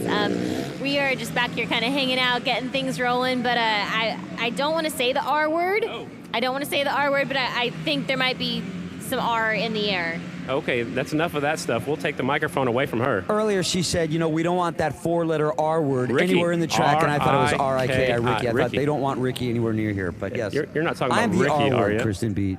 Ricky's part of the fam. I would never talk about Ricky in that way. Absolutely not. Well, he's the four-letter I'm the part of the R family word. that you put at that little fold-out table in the den. Woo-hoo. I don't get to sit at the big table with all the professionals. That's where the youngsters get to sit. Up next is the Royal Enfield Build, Train, Race qualifying race. They'll set the field for their main event. The Royal Enfields, this is their qualifying session. Next time they come out will be their main event. I'm about to head up to the top of the hill, Ricky, after this session. I'm getting ready to hit the road, and I'll see you after the race. So this is our last chance to sit next to each other for a little while. And I'll be at the podium talking to the winners of all the races. And opening ceremonies. I will be part of opening ceremonies, and it's bittersweet because, you know, they're going to tear off that rookie stripe for me this year, and it has been so fun. And once again, Scotty and Kristen and all the people that work at Progressive American Flat Track, which not only it's great to work in this sport, but the fans are very vocal, very passionate about this sport, and I really have had a great time. There you go. 31 out there, Jill DeShane. The 13, Melissa Paris. 23, Tricia Dahl. And the 88, Mallory Lee. Those are the riders on the racetrack right now. This is their qualifying session.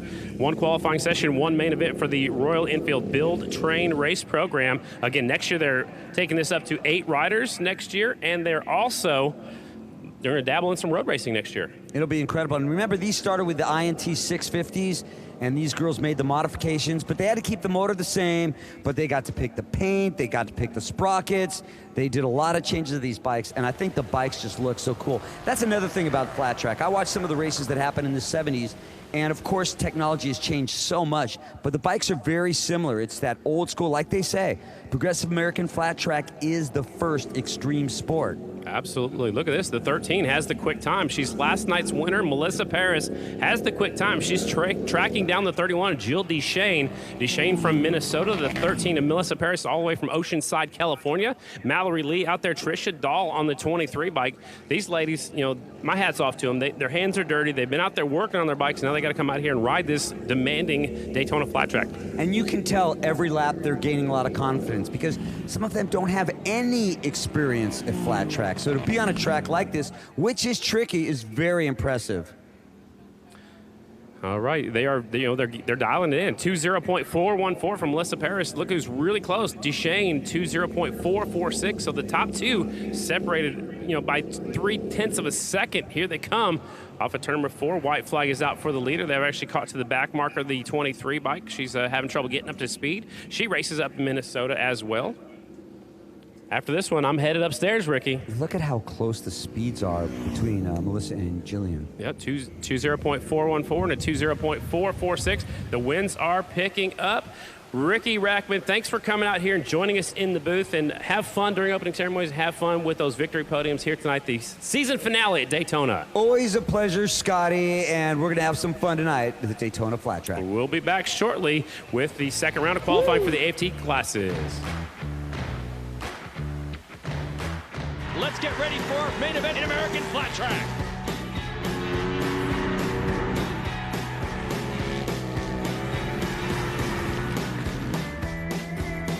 It's going to be a one-on-one duel for the win down to the last lap. This is what I grew up watching.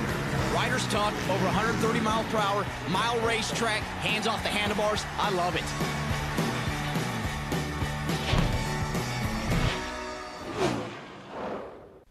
For over 10 years, 4SR has continuously developed and evolved our racing gear to keep you safe on the track. All 4SR racing gear is made with the highest quality materials available. Check out our new airbag-ready suits, Stingray gloves, Kevlar jeans, or any of our riding jackets. Visit 4srusa.com to make your track days better. Daytona Dodge, Chrysler, Jeep, and Ram is a proud partner of the American Flat Track season finale. Bring your season finale ticket stub to Daytona Dodge, Chrysler, Jeep, and Ram and receive an additional $500 off your next new vehicle purchase. Offer ends October 31st, so hurry into Daytona Dodge, Chrysler, Jeep, and Ram, where we won't waste your time or money. Daytona Dodge, Chrysler, Jeep, Ram has teamed up with Halifax Health Foundation on a suicide prevention and awareness initiative called Connect for Hope. The program targets the youth of our community as Volusia and Flagler counties are above the state of average suicide rate.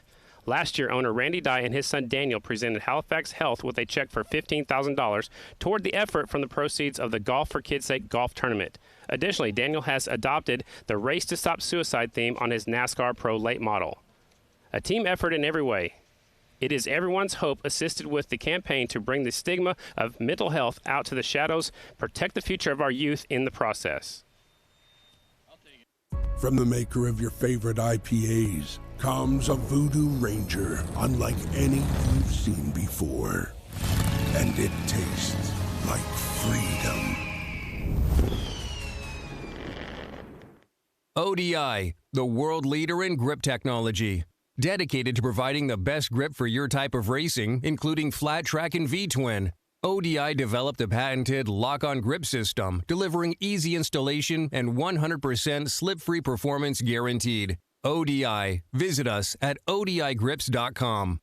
Race fans, VP Racing Fuels offers a full line of power sports fuels, lubricants, coolants, and appearance products for track and street. From pro racers to weekend warriors, we help riders make more power. Ask your local power sports dealer.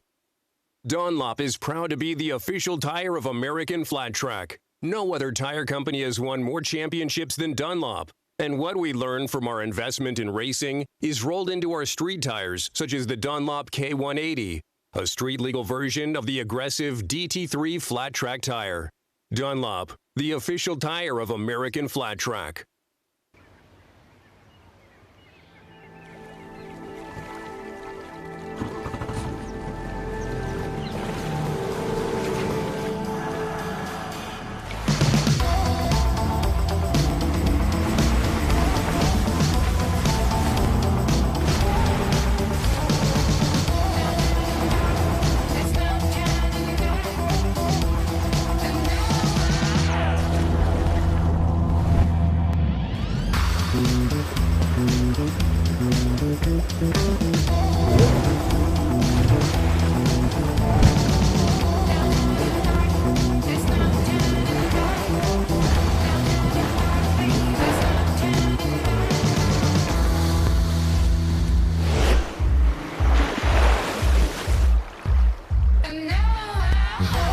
Our passion is the water.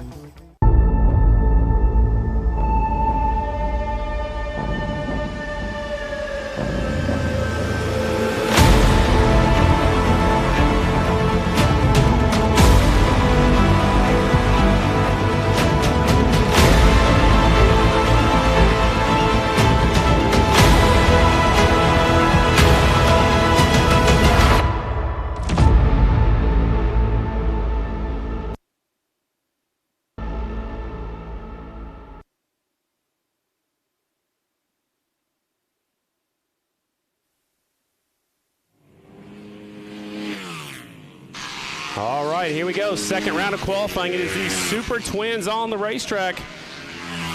Briar Bauman on the 1, 69, Sammy Halbert. 44, Brandon Robinson, 37, Bronson Bauman, 92, Brandon Price, 23, Jeffrey Carver Jr., 67, Davis Fisher, 20 by Jared Vandekoy. Briar's at the back of the pack doing a little something different. So Meese near the front, Sammy Halbert at the back. Get some timing and scoring taken care of for us. We'll get that information to you here shortly. This is qualifying round number 2.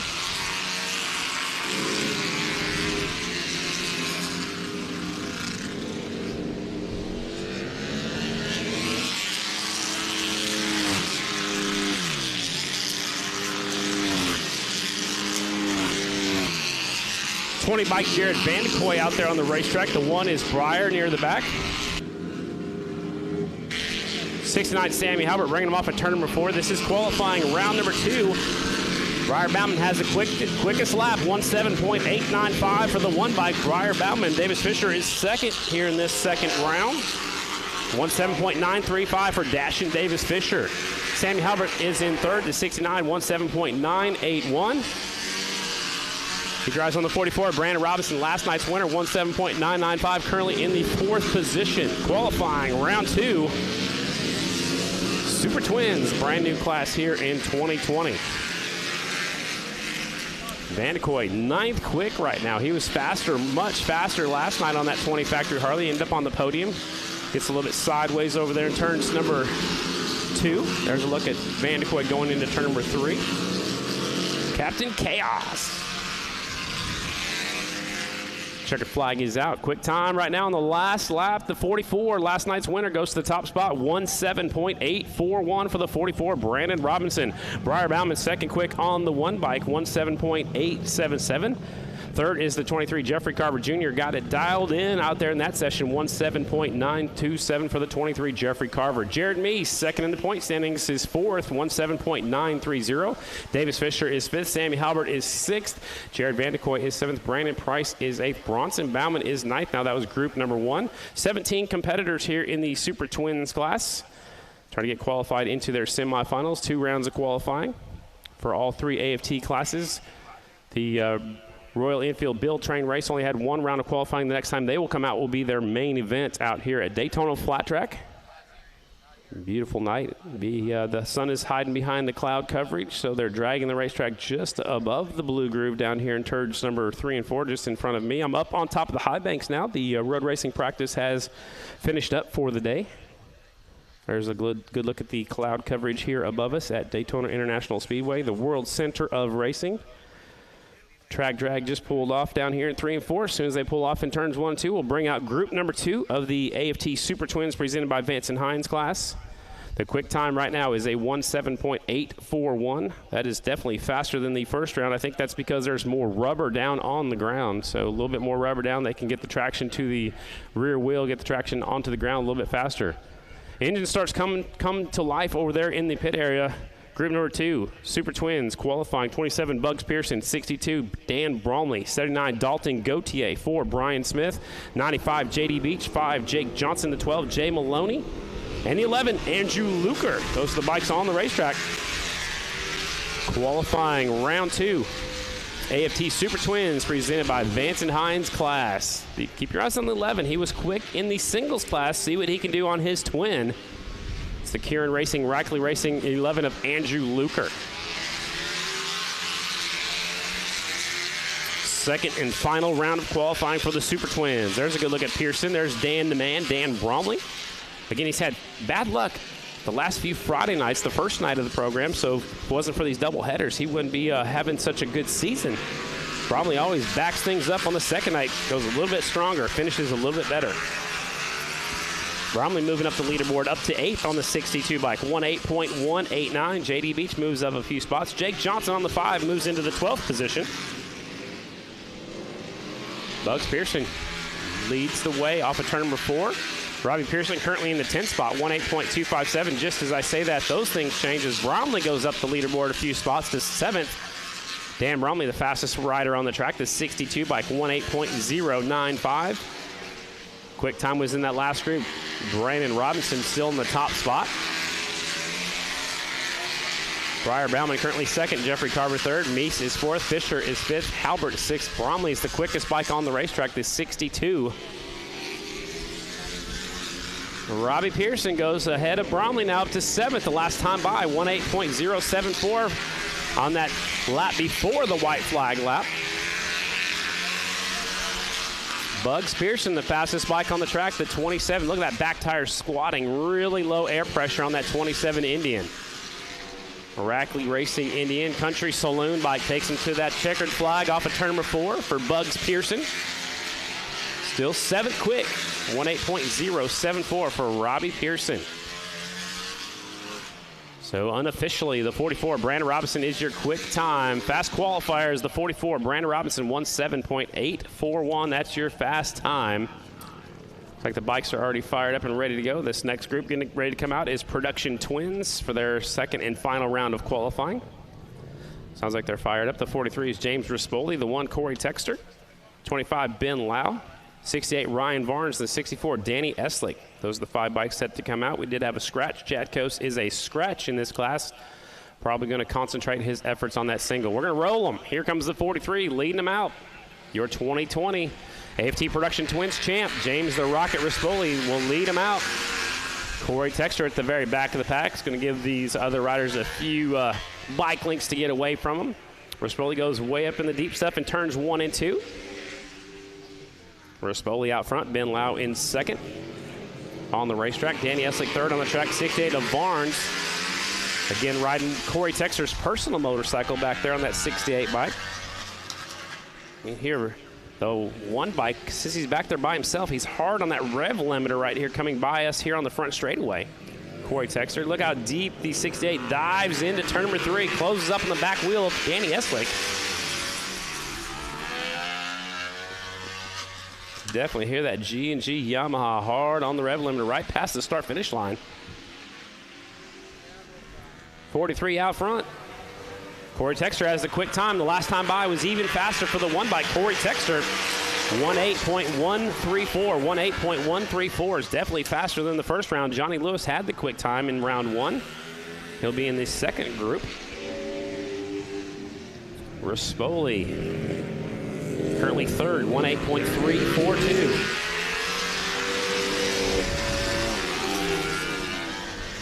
Rispoli continues to lead the way. Ben Lau second now on the speed charts, 18.231. And just as I say that, Rispoli goes to second, 18.228. James the Rocket Rispoli now up to second quick.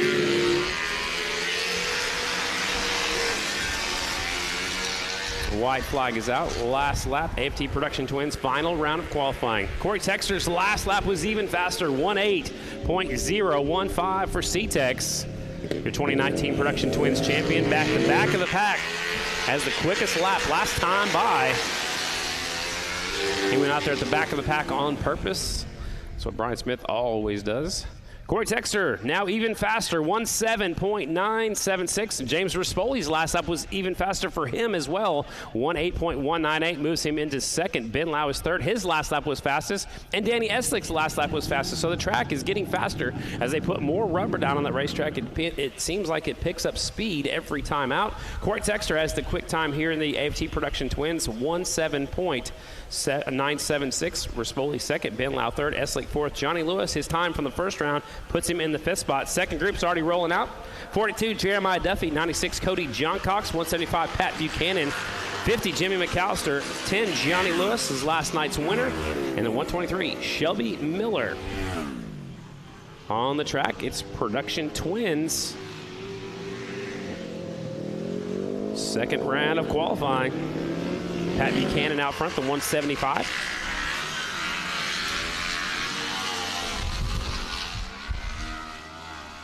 Buchanan on that 175 leads him down the back straightaway.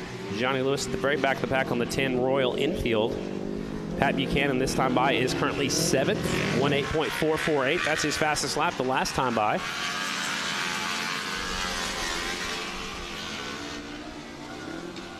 Johnny Lewis at the very tail of the field on the slick stuff on the 10 bike.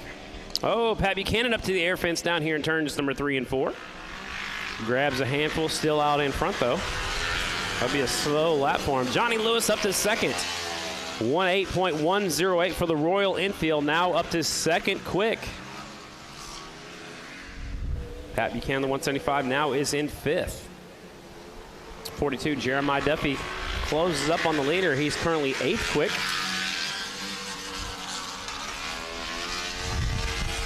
Johnny Lewis at the top spot. Last time by was your quick time for Johnny Lewis. 17.965. Johnny Lewis looks like he's going to pull in the clutch and coast down the front straightaway. Looks like he takes a look at the speed charts, knows he has the quick time.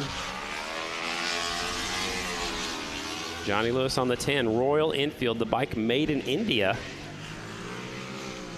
Last lap for these competitors. White flag is out. Now the checkered flag coming out for the 42, Jeremiah Duffy.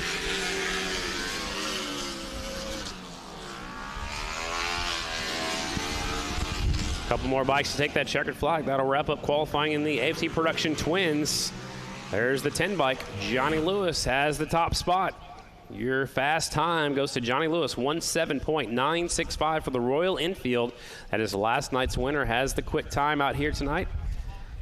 Switching things on over. Up next will be the AFT Singles presented by Russ Brown Motorcycle Attorneys. AFT Singles coming up next. The quick time earlier was the 11 of Andrew Luker. His quick time was a 17.998. So again, Singles coming up next. 32, Dallas Daniels. 18, Max Whale. 17, Henry Wiles. 15 is Mikey Rush. 48, Trent Lowe. 13, Morgan Mishler. 105, Brandon Kitchen. 38, Tanner Dean. 49, Chad Coast. And the 54 is Michael Enderbitson. This is group number 1 of 3 groups. AFT singles, their final round of qualifying.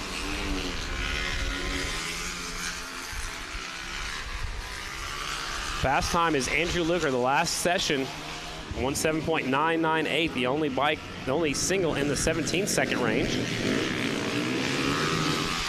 Max Whale out there, the 18 Kawasaki, brought by Kundu Cattle Company. The Killer Whale, the 18 bike. Henry Wiles, new quick time, 17.842. The 17 bike has the fast time right now. That is overall. Now Trent Lowe goes even faster, 17.812 for Trent Lowe. The 48 bike is the quickest on the racetrack. Mikey Rush says, I don't think so. I want that top spot. The 15 bike now fastest. More rubber on the racetrack, even faster lap times. 17.763 for the 15 of Mikey Rush. Henry Wiles goes back to the top of the class. 17.728 for the Hammer. Wiles to the top spot. Now Brandon Kitchen. Kitchen, I think, is a short track specialist. The 105, 17.720. That didn't last very long. Wiles goes even faster. 17.555 for the Hammer. Henry Wiles. Max Whale second. Brandon Kitchen third as the white flag is out. A lot of rubber on the track. I think it's the smoothest we have seen Daytona Flat Track since we started coming here back in 2010. The race here from 2010 to 2016. Checkered flag is out. Max Whale on the last lap goes to the head of the class. The 18 bike, 17.531, goes to the top spot. Max Whale from Australia, your quick time, 17.531. Henry Wiles second on the 17 bike, 17.555. Trent Lowe third, 17.686. Tanner Dean is fourth, 17.698. Brandon Kitchen is fifth, 17.720. That was group number 1. There are 3 groups in the AFT singles class. Up next, group number 2. 211 Trevor Bruner should lead them out. 52 Shayna Texter. 51 Cole Zabala. 19 James Ott. 99 Kevin Stallings. 44 Cameron Smith. The 11 Andrew Luker. 96 Jesse Janish. And the 169, that is Aiden Rusev. And so the 11 Andrew Luker had fast time until that last group. Now your new fast time is the 18 Australian Max Whale. The only Kawasaki out there and the only non-American racing with us here this weekend as the borders are closed still. Max has been here since before the COVID pandemic started.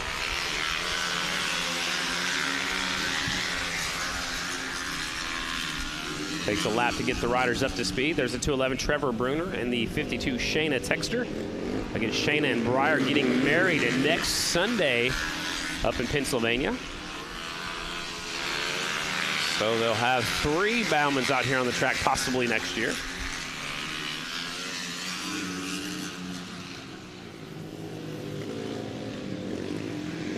Shayna looking pretty smooth out here on the 52 bike. See if she moves up the leaderboard. She got by the slower traffic. Right now she's currently in the 12th spot. Shayna in 12th. There's a look at the 19 of James Ott from California. Luker, the 11 bike, moves into 3rd. So the 11 still has some speed out there. The 4th bike on the racetrack is actually the quickest on the racetrack. 211 right there on the screen. Trevor Bruner, the 19 of Ott. Now Luker up to 3rd on the number 11 Yamaha. Andrew Luker is 3rd quick out here in the singles class. White flag is out for Shayna Texter. Shayna sitting back there a little ways down on the 52 bike. She is currently 14th.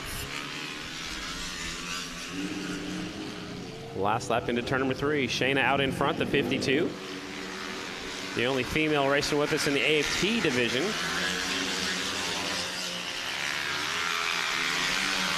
Checkered flag is out. Maxwell still has the quick time, 17.531. Henry Wiles second, 17.555. Andrew Luker was in that last group, 17.654 is third. Trent Lowe is fourth. Tanner Dean is fifth. That was group number 2. Up next will be group number 3, the final group of AFT singles. 14, Jacob Lehman. 31, Dylan Bell. 75, Blake Lomas from nearby South Carolina. 34, Brian McRoberts. 161, Casey Sisko. 133, David Wiggin. 153, Aaron Kennedy. 46, Shane Narbone. 123 is Shelby Miller. Those are bikes scheduled to come out in group number 3. Final group of the singles practice. Then we'll have our first main event of the night, which will be the Royal Enfield Build Train Race main event. They're staged up and ready to go at any point. All right, track is clear. Here they come, rolling to the track. The final group of qualifying for the AFT singles presented by Russ Brown Motorcycle Attorneys.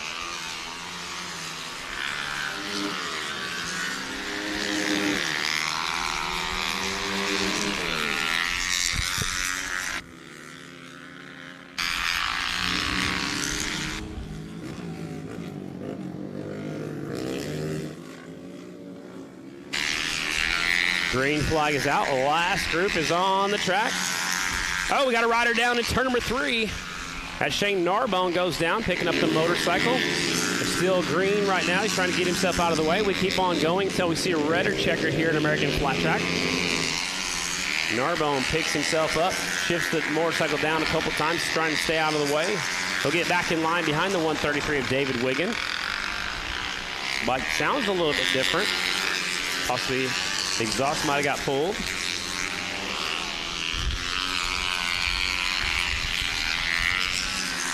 The next group up will be our main event for the Build Train Race program.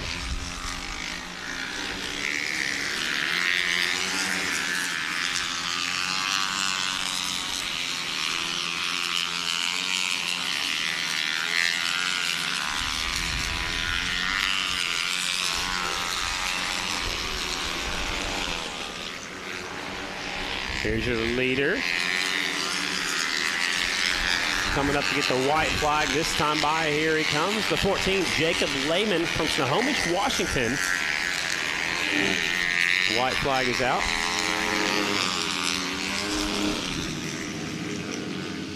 Last lap of qualifying for the AFT singles class.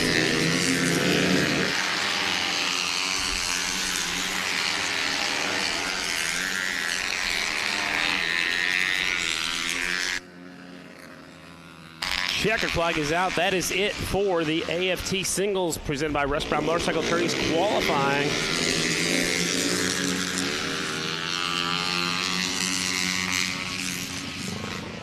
Up next will be our first main event of the night. It's the Royal Enfield Build Train Race main event. They'll be headed out here in just a second. They will be racing 10 laps for these 4 ladies. They built their own motorcycles, they train, and they race their own motorcycles. Again, they started with INT 650 Royal Enfield, so their main event is up next. Looks like they're making a few adjustments to that starting line before they send them out. It'll be our first main event. Well, Ricky Rackman will be down there on that victory podium to talk to these 4 ladies. The folks from Royal Enfield are headed that way as well. Some of them brought their husbands and their boyfriends to be their crew members out here. Again, they started out with the same budget on these motorcycles, and they were allowed to go out there and get sponsors if they wanted to. They all put S&S exhaust pipes on their motorcycles. And they can see they have different numbers, different number plates, and they deck out their bikes a little bit different. A couple of different wheel selections, it looks like, as well. So a couple of fill-in riders out here today. Then we had at Atlanta. The 88 is Mallory Lee. She raced Hooligans on singles and twins before. The 23, Trisha Dahl. She's from Minnesota. She has a little bit of flat track experience. The 31, Jill DeShane from Rogers, Minnesota. She is a District 23 rider. She's the winner of the Atlanta short track. They're going to give them 1 practice lap, a practice start, and a sighting lap. And also out there is the 13 of Melissa Parrish. She's from Oceanside, California. She's a road racer, and she took the win last night. So keep your eyes on the 13 and the 31. Those are 2 riders you should probably keep your eyes on.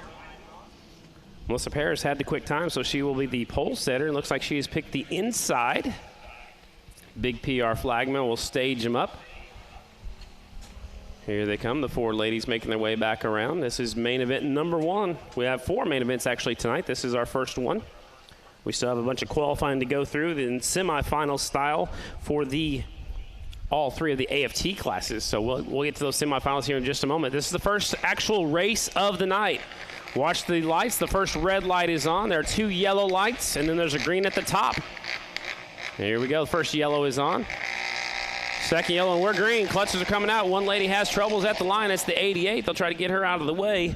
That is Mallory Lee. Has an issue right off the starting line. They'll push that bike off of the racetrack, get it out of gear. Down the back straightaway, your leader looks like it's the 31. That is Jill DeShane, Rogers, Minnesota. She's got Melissa Parrish right there on the back tire. The track's a little bit different than it was last night for these ladies. Green flag is out.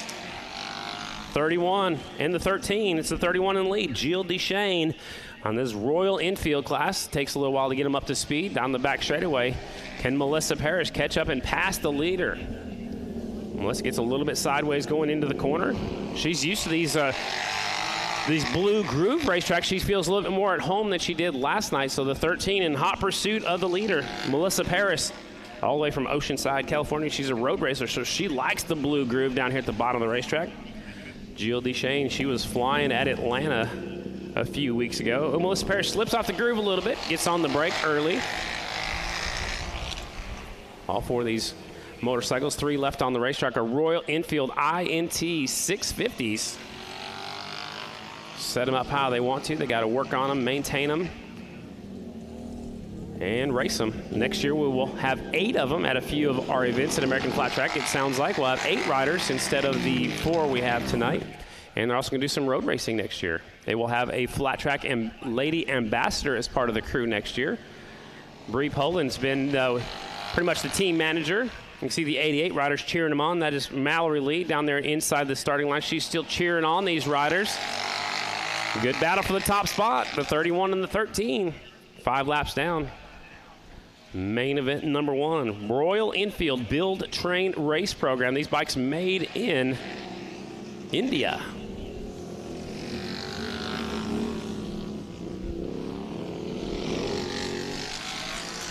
First main event of the night. You hear one of those bikes hard on the rev limiter right at the end of the straightaways, trying to help them slow down so they don't. Also, the rev limiter just to keep them from blowing up. So we're going to have some lap traffic here in just a moment. They're catching up to the tail of the field. That's 23 Trisha Dahl on that 23 bike. 31 still in the lead. Melissa Parrish.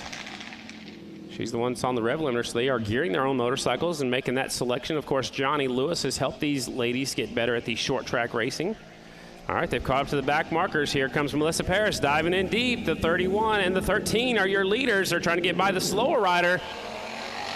Up the inside, the 31 makes it by quicker.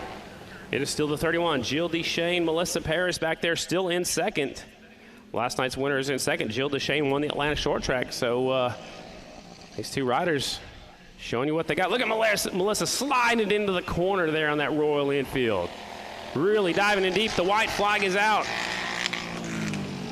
Last lap of the Royal Enfield Build, Train, Race Program. The 13 giving it all she's got. She's trying to catch up to the leader. This is her last chance down here in turn number 3. She goes in really deep, slides it into the corner, but the 31 is not going to make a mistake. The 31's going to win it out here. Daytona Flat Track. Checkered flag is out. The 31 is your winner. 13 is second. 88 we know is fourth. That means the 23 is third. So a little bit different rundown than we had last night. Actually, all 4 positions are totally different than we had last night. Ricky Rackman will talk to all of the competitors out here in the Royal Enfield Build, Train, Race Program. Special thanks to Royal Enfield for being a part of American Flat Track, Bree Poland, and the 4 riders that raced with us. Also, Johnny Lewis will see if he can back up his win last night in his Royal Enfield on that FT Twin. That's a little bit different motorcycle than these ladies are using out here. So I'll pull them all up to that victory podium. We'll talk to all these riders. Last night, Ricky said they got the trophies weren't ready to go, so they gave them paper plates. We'll see what they get tonight out here. But these ladies had a good time out here racing tonight in front of you fans, part of Daytona Flat Track. We'll have a break in the action. We have opening ceremonies coming up at 6:30 out here, 6:30 p.m. That's just about 34 minutes from right now. So we'll do a lot of track maintenance before we get into the opening ceremonies. And we get to talk to these top 4 riders. I believe Ricky's going to try to talk to all 4 of these ladies. Your winner, again, the 31, Jill DeShane. Second was the 13, Melissa Parrish. Third to 23, Trisha Dahl in the fourth. It stalled it off the line, the 88, Mallory Lee. So, Ricky, when you're ready, take it away, bud. I am ready, Scotty. And let's start with you, Mallory. Things weren't looking great from the start. What was the problem? Man, my bike just turned off on the starting line. I tried to start it again. Stuff happens. It's all good. I got to cheer on my friends. Got to see them race. That was badass. So, yeah. Finishing third tonight, we've got Trisha Dahl. You were sort of a fill-in rider, weren't you, in this whole series? Yeah, I had 1 day of practice, and then I had a race here at Daytona. The bike felt great. I just want to thank Royal Enfield for everything. Finishing second tonight, we've got Melissa Paris. I got the name right? Woo! Okay, first of all, you won last night, and I kind of knew it was going to be between you and Jillian tonight, and she had the whole shot. How tough was it for you out there? I mean, honestly, I made a mistake a little early on, and it was just really fun just trying to get back to her, and I knew it was going to be difficult to make a pass because she's so talented, and I don't know. I'm just happy I was able to get back on the back of her and actually make a little bit of a race of it. Winner last night, finishing second tonight, and your winner, Jillian Deshane. How much fun are you having in this Build, Train, Race program with Royal Enfield? It's been a blast. Just the opportunity to race all these different tracks has been amazing. Huge thank you to Royal Enfield for the opportunity. And the cool thing is, you girls also work and build these bikes, correct? Correct. Yes, a long winter project for all of us. Lots of sponsors involved, Dunlop, S&S, Gopher Glass, Light Shoe, STG, Jacks of Spade, and others that I can't think of right now. Just great experience. Well, once again, thank you for Royal Enfield for doing this program, Build, Train, and Race. Go to royalenfield.com. You can check out these bikes. These are the INT 650s that they use. And let's give it up for all the girls in Build, Train, and Race. Great job, Ricky. Congratulations to your winner, the 31, Jill Deshane. She won Atlanta. She wins here tonight. Melissa Paris took the win last night. She will settle for second here tonight. Trisha Dahl is third, and Mallory Lee is fourth. Again, thanks to the ladies for coming out and being a part of American Flat Track Royal Enfield Build, Train, Race. We're going to take a 30-minute break right now, race fans. For you folks listening at home, we'll be back in 30 minutes with opening ceremonies. If you're here with us, grab yourself something to eat or drink. Stop by the rookie class of 79 booth. It's right by the main entrance. Grab yourself some memorabilia. Don't forget to get your FTR 750 raffle tickets. We are giving that bike away during opening ceremonies here tonight. Get it while you can. And we'll be back in just a little bit, 6:30. It'll be time for opening ceremonies. Then we'll get into the semifinals for the AFT Production Twins, AFT Singles, and our AFT Super Twins class right here at Daytona Flat Track. Let's get ready for our main event in American Flat Track.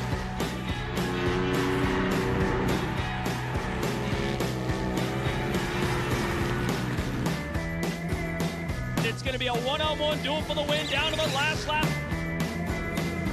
This is what I grew up watching. Riders talk, over 130 miles per hour, mile racetrack, hands off the handlebars. I love it.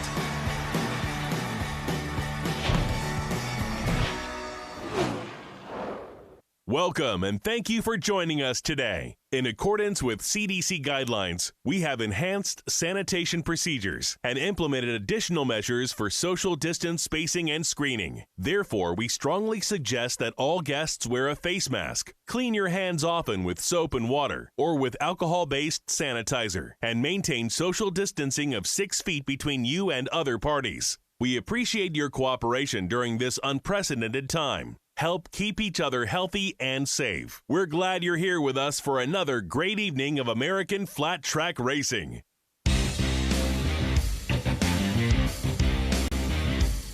American Flat Track is so unique because of how close the racing is. Bar to bar, we have no front brakes, we're just drifting on dirt. Elbow to elbow at 130 mile an hour just doesn't get any better. The thrill of the speed definitely separates American Flat Track from the rest. It's like one of the best shows in the world. You can't get anything better than that. You can come and watch and see the whole track and see the whole race, and the bikes that we race, I mean, you can buy those as street trackers. So like, it's really cool to have that type of sport that the fans can do it too. All the riders, most likely in any other sport, don't really hang out or train together, but we actually hang out and we're good friends. So it's fun to be in the sport and deal with the people we do. Flat track, it's like kind of a big family. We all know each other. We all know each other's business. You see a lot of us riders training together in the off season, helping each other out, working together. Something you don't really see in other motorcycle sports. Everyone is willing to help each other make it to the track to keep the sport alive. And that's what really makes the family aspect come together, because we want to see each other succeed, but we also want to see the sport grow.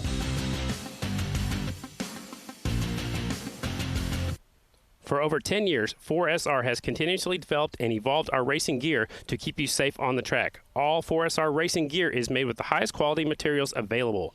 Check out our new airbag-ready suits, Stingray gloves, Kevlar jeans, or any of our riding jackets. Visit 4srusa.com to make your track days better. Daytona Dodge, Chrysler, Jeep, and Ram is a proud partner of the American Flat Track season finale. Bring your season finale ticket stub to Daytona Dodge, Chrysler, Jeep, and Ram and receive an additional $500 off your next new vehicle purchase. Offer ends October 31st, so hurry into Daytona Dodge, Chrysler, Jeep, and Ram, where we won't waste your time or money. Nobody does Biketoberfest like Bruce Rossmeyer's Daytona Harley-Davidson. 2 floors of new and used custom bikes, official Harley-Davidson motor clothes, parts, official merch, dealer tees, and authorized service. BruceRossmeyer.com. Ladies and gentlemen, please turn your attention to the beautiful boats located just outside the front gates. They are brought to you by Blue Water Marine. Blue Water Marine is located on US 1 in Holly Hill, Florida, just down the road. Larry Gardner and his team sell Chris Craft, Cobalt, Barletta, and Stingray boats. They warranty and service Yamaha, Suzuki, and Mercury outboard engines. A proud supporter of AFT for many years. Please come by and visit anytime. Blue Water Marine. Daytona Dodge, Chrysler, Jeep, Ram has teamed up with Halifax Health Foundation on a suicide prevention and awareness initiative called Connect for Hope. The program targets the youth of our community as Volusia and Flagler counties are above the state of average suicide rate.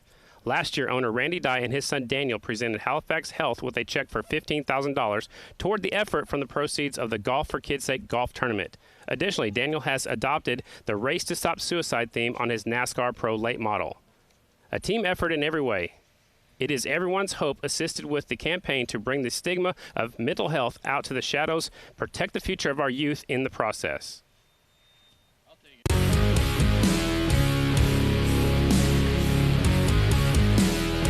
So I'm the rookie with the American Flat Track team, and even though I've been watching flat track for many years, I've never ridden a motorcycle on the dirt, ever, until today. I'm at Moto Anatomy. This is a school that's run by Johnny Lewis, and basically he teaches people like me that have never been on the dirt to ride flat track style, slide school. I got my body rotated, my knee is driving into the tank, because as we go into the corner, it's basically me leaning to the right and pushing the bike down, and that allows the bike to go into the corner a lot easier. You're not really using your hand to turn the motorcycle. All we're actually doing is actually add pressure one way or the other.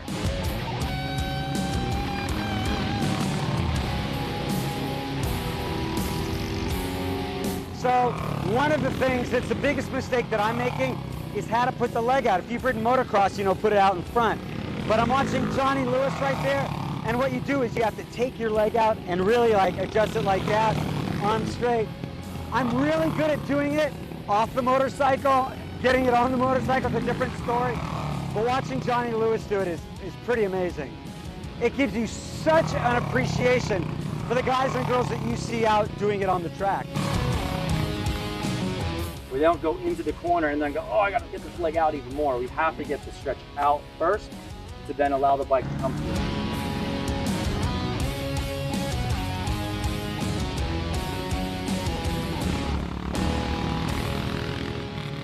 I know it doesn't look like it, but I feel like I'm getting the hang of it. They're telling me exactly what I need to do, and I can feel it. But now, I know this doesn't make sense, but they all say to go faster, you got to go slower to go faster. So now we're going to add a little bit of back brake, which you'd think would feel the safer way to go around, but that also adds a little bit of slide, which I'm a little sketchy about. I'm telling you though, I'm having so much fun, but now we'll see what happens when we add a little rear brake to it. So you could get in there, hold the brake, when you normally pick the throttle up, you can just then start to pick it up and then slowly let off of your brake. That'll just keep the bike loaded all the way through, and then it feels like if the bike's running wide a little bit, you can just use a little more brake, tighten the corner up, and then accelerate off.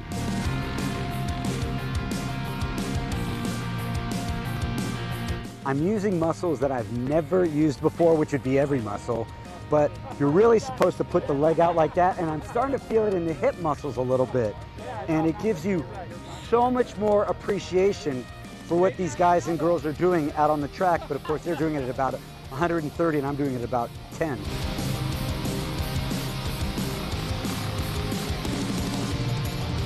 Well, that wraps up my first day ever on the dirt at Moto Anatomy. I need to thank Bree and Royal Enfield and of course Johnny Lewis with Moto Anatomy. The only problem is that it was so much fun that I really, really want to do it again. And if you want to do it, just check out motoanatomy.com or Royal Enfield's website has a link. I'm going to go out one more time.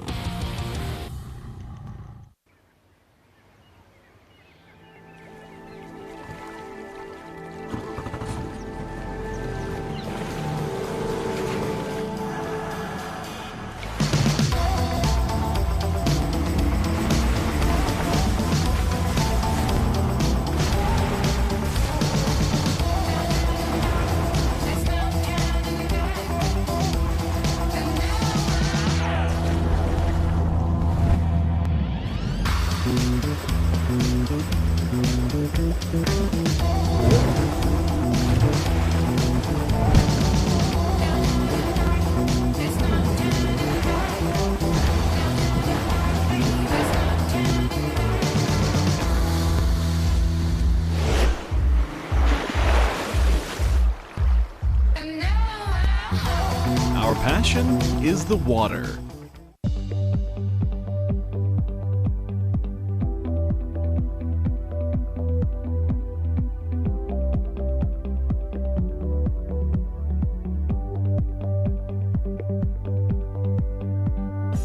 This is the Arai story. 3 generations in pursuit of the perfect handcrafted helmet. Founded by Hirotaki Arai, a motorcycle enthusiast, today the company is run by his son Michio Arai along with his grandson Aki. They take pride in running a 3-generation family business that is still independent and privately owned, with no shareholders or board of directors to answer to. Arai remains solely focused on one thing: the pursuit of crafting the best possible product for their customers. My father and me looks different. He rides motorcycle different. And my son, we're different. But there's one thing in common. Loves to make good things. A focus not on sales numbers or shareholder interests, but on protection. A strategic blend of engineering tech and human craftsmanship. Not just a family business, but a legacy. Hey everybody, it's Randy Dye with Daytona Dodge Chrysler Jeep and Ram. Jeep Adventure Days and Ram Power Days are back again in October with bigger and better savings. Get 0% financing on a new Dodge Charger, Challenger, Hellcat, or Durango. 0% on a Chrysler Pacifica. How about a Jeep Renegade for $169 a month or a Wrangler for $299 a month and a Grand Cherokee for $269 a month? Get a brand new Ram for just $279 per month. So shop online with Easy Purchase or come visit us at Daytona Dodge Chrysler Jeep and Ram where we won't waste your time or money. Hi, I'm Daniel Dye, driver of the Race to Stop Suicide, number 43, and the Arca Menards E-Series. Did you know that 132 people die every day to suicide, and 22 of those are veterans? 90% of those people had diagnosable mental illnesses. Let's face it, suicide touches us all. If someone you know or love needs help, please call the National Suicide Prevention Lifeline at 800-273-8255. That's 800-273-TALK. Together, we can race to stop suicide. Jeep Beach is back, and it's bigger and better than ever. 2021 is already shaping up to be an amazing year for the Jeep Beach Jamley Reunion. April 19th through 25th in Daytona Beach, Florida, the world's most famous beach. You'll find more vendors, more excitement, more trail rides, more fun, and of course, everything you've come to expect from Jeep Beach. Get your tickets right now at jeepbeach.com, and we'll see you in Daytona April 19th through 25th.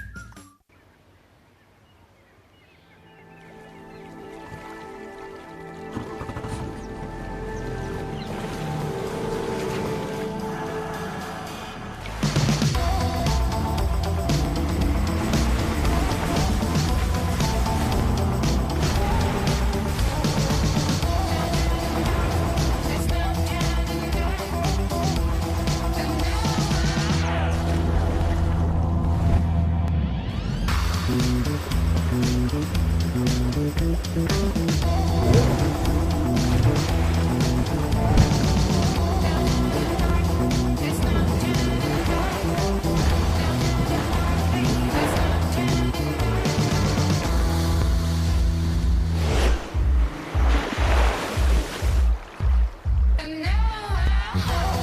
passion is the water.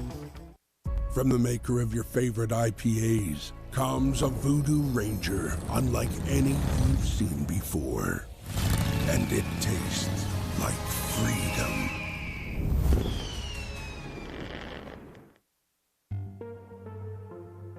Vance and Hines have been around since 1979, and actually Byron Hines and Terry Vance started racing in the mid-70s, and they have been winning for over 40 years on two wheels, literally. They built the company on racing, and the products today are all about racing heritage. We make performance exhausts for just about every motorcycle brand on the planet. BMW motorcycles, Honda motorcycles, and of course Harley-Davidson motorcycles. We also make some great electronic fuel management products, and we make them right here in Southern California. So Vance & Hines is known for really high quality. Terry and Byron built into the DNA of this organization a really fully integrated mentality where we make all of the components of the products from the ground up. We buy pipe right here in Southern California, we cut it, we bend it, we weld it, and we put it together into some of the best performance exhausts on the planet. And we do the same thing with electronics products. We're making the circuit boards right here in Southern California. We're putting all that product together with the highest quality standards so that it has an incredible impact on the rider and the experience they want to get out of their motorcycle. Vance & Hines has had a long-standing relationship with Harley-Davidson. They've been running Harley's factory racing program since the year 2000. And obviously they make a lot of products that fit a lot of great Harley-Davidson motorcycles, so customers know about that. And so the relationship between Vance & Hines and Harley-Davidson is a real natural fit. Vance & Hines has been racing two wheels for over 40 years. And I mean, literally, our organization, every weekend of the year almost, is gearing up for a race. It's in our blood. It's in our engineering community. It's in our product development community. We're coming to work every day, and we actually joke because it's not like coming to work, right? We're coming to help our teams win and then take those products and make them applicable to market so riders around the country can enjoy them. You know, Vance & Hines is really excited about being part of this AFT show. I mean, it's got a great fan base, it's got a growing fan base, and if you haven't been to a race recently, I highly recommend you get to one because it is some of the best entertainment in motorsports racing there is.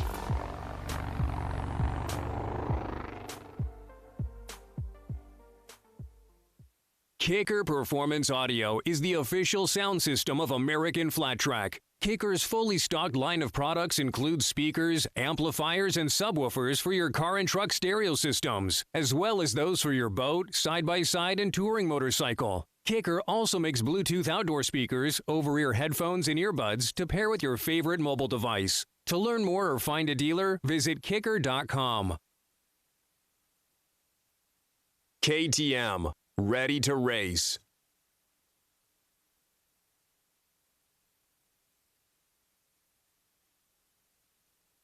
Mobile View has been providing state-of-the-art LED video screens to sporting and special events throughout the U.S. and Canada since 1999. We use our vast experience of thousands of events to help guide the process of finding the right size screen to help make your event a memorable experience for your fans and sponsors.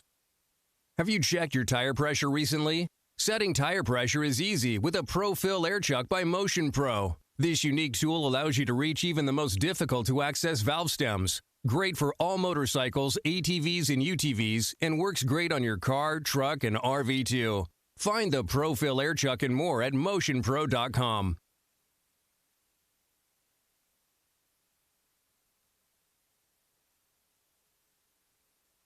SBS is your single source for brake parts and components, from pads to rotors, shoes, and other important parts, covering motorcycles, scooters, motocross bikes, ATVs, and UTVs.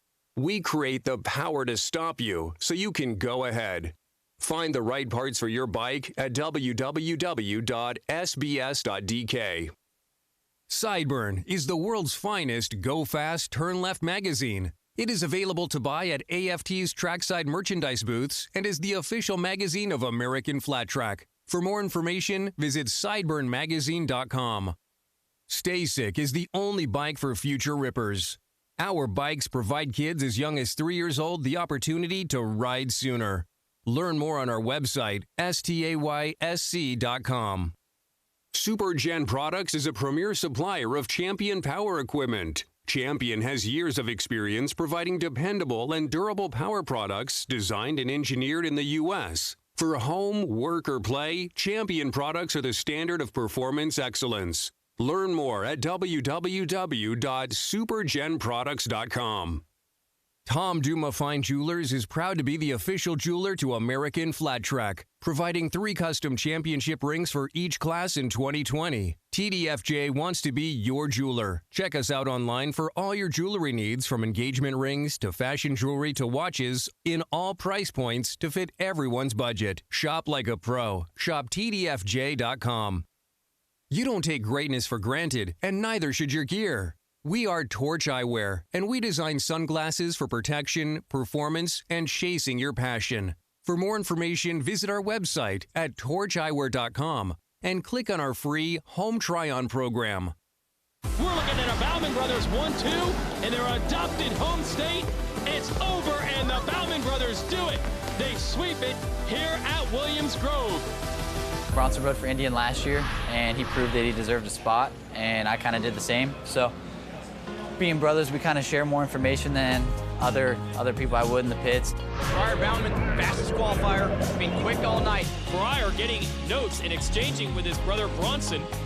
I kind of felt some things out on the track, and I actually had a pretty big moment that I didn't want anyone else to get into. I just only shared it with him. So, yeah, I kind of gave him an idea what the track was like and what to stay away from. I think flat track as a whole is a huge family. So when you have your family there, it makes it even better. And our parents, they're the type of parents that will do anything for us. I mean, they'll give us the shirt off their backs anytime in need. And it's really an honor to have them here with us at the Factory Indian spot, just because it's not just a relief on us, it's a relief on them because we made it, really. It's kind of funny because a lot of people used to say that to me. Your boys are gonna go, they're gonna make it, they're gonna make it. And I'd be like, oh, we'll see. I'm gonna blame her right here, right now. It was all her idea. I actually did not want to. And she was pretty adamant about taking them racing. At their first race was the Ricky Graham Memorial, and that was the downfall. They loved it. They loved it. That was kind of our leverage point to raising good young men, because they knew they had to maintain a B average, get their schoolwork done, their chores, then they could go riding. And they rode every day, and they just kept getting better and better. I mean, starting out on mini bikes, and it's like, to be able to be on a factory ride and Indians at the pinnacle right now, I mean, what more do you say? It's phenomenal for both boys to be there. When they were younger, I couldn't even watch. I couldn't. It would be like I had a small window, and if I saw them go by on both sides of the track, phew, that was good. It's intense. I do a lot of praying, that's for sure.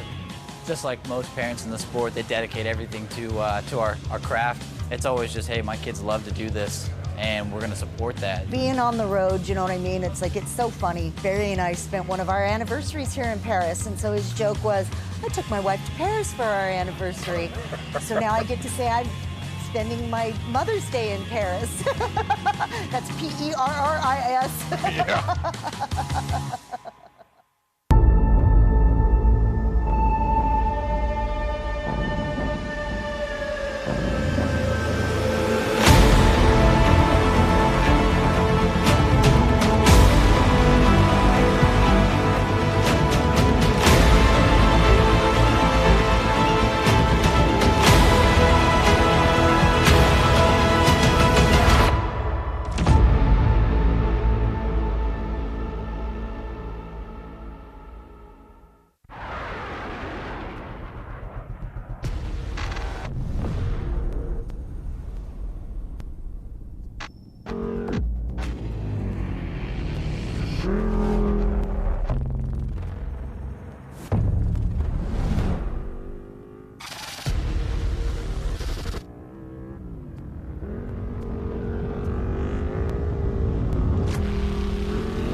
There's the old saying, you don't know how fast you can go till you fall down, and there's a lot of truth to that. I'm doing a sport that I love, and we all know it can go bad. And when those times that it does go bad, you want to be safe.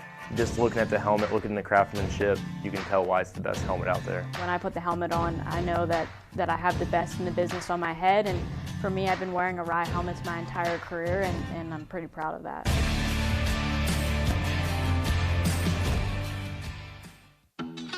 You own the job. The mornings that start too early. The nights that go too late. And every unexpected, unpredictable, unthinkable, unbelievable thing in between. You own it all. It's good to know you can rent whatever you need from people that do whatever it takes. Let's do the work.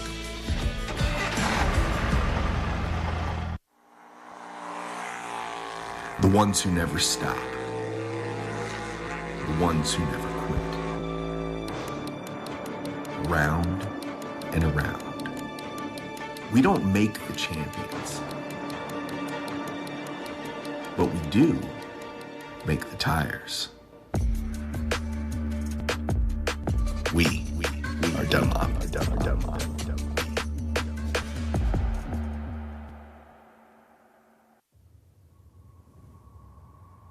The darkness is full of demons, hazy creatures who lurk in the shadows, prowling under the cloak of dusk.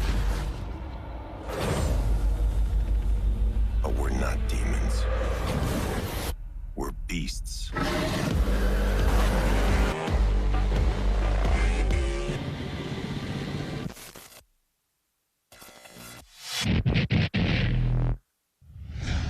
Motion Pro. We make innovative tools and products that help you maintain and repair motorcycles, ATVs, and UTVs. Like the patented Pro-Fill Air Chuck, helping you manage tire air pressure on your motorcycle, ATV, or UTV. Easily adjust the Pro-Fill Air Chuck. Get past hot disc brake rotors with the pivoting angled head. Connect it with an airline. Or pair it with a Motion Pro digital tire pressure gauge. Reach for the Pro-Fill Air Chuck to manage your tires. Get yours at motionpro.com or visit Power Sports stores nationwide.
Over 40 years ago, Russ Brown set out on a mission to help injured riders. We fight for the rights of riders every day because we are riders and we know what you're going through. If you're injured in a motorcycle accident, don't fight the insurance companies with just any lawyer. Call 1-800-4BIKERS. These guys will have your back. If you go down, call Russ Brown. Motorcycle attorney!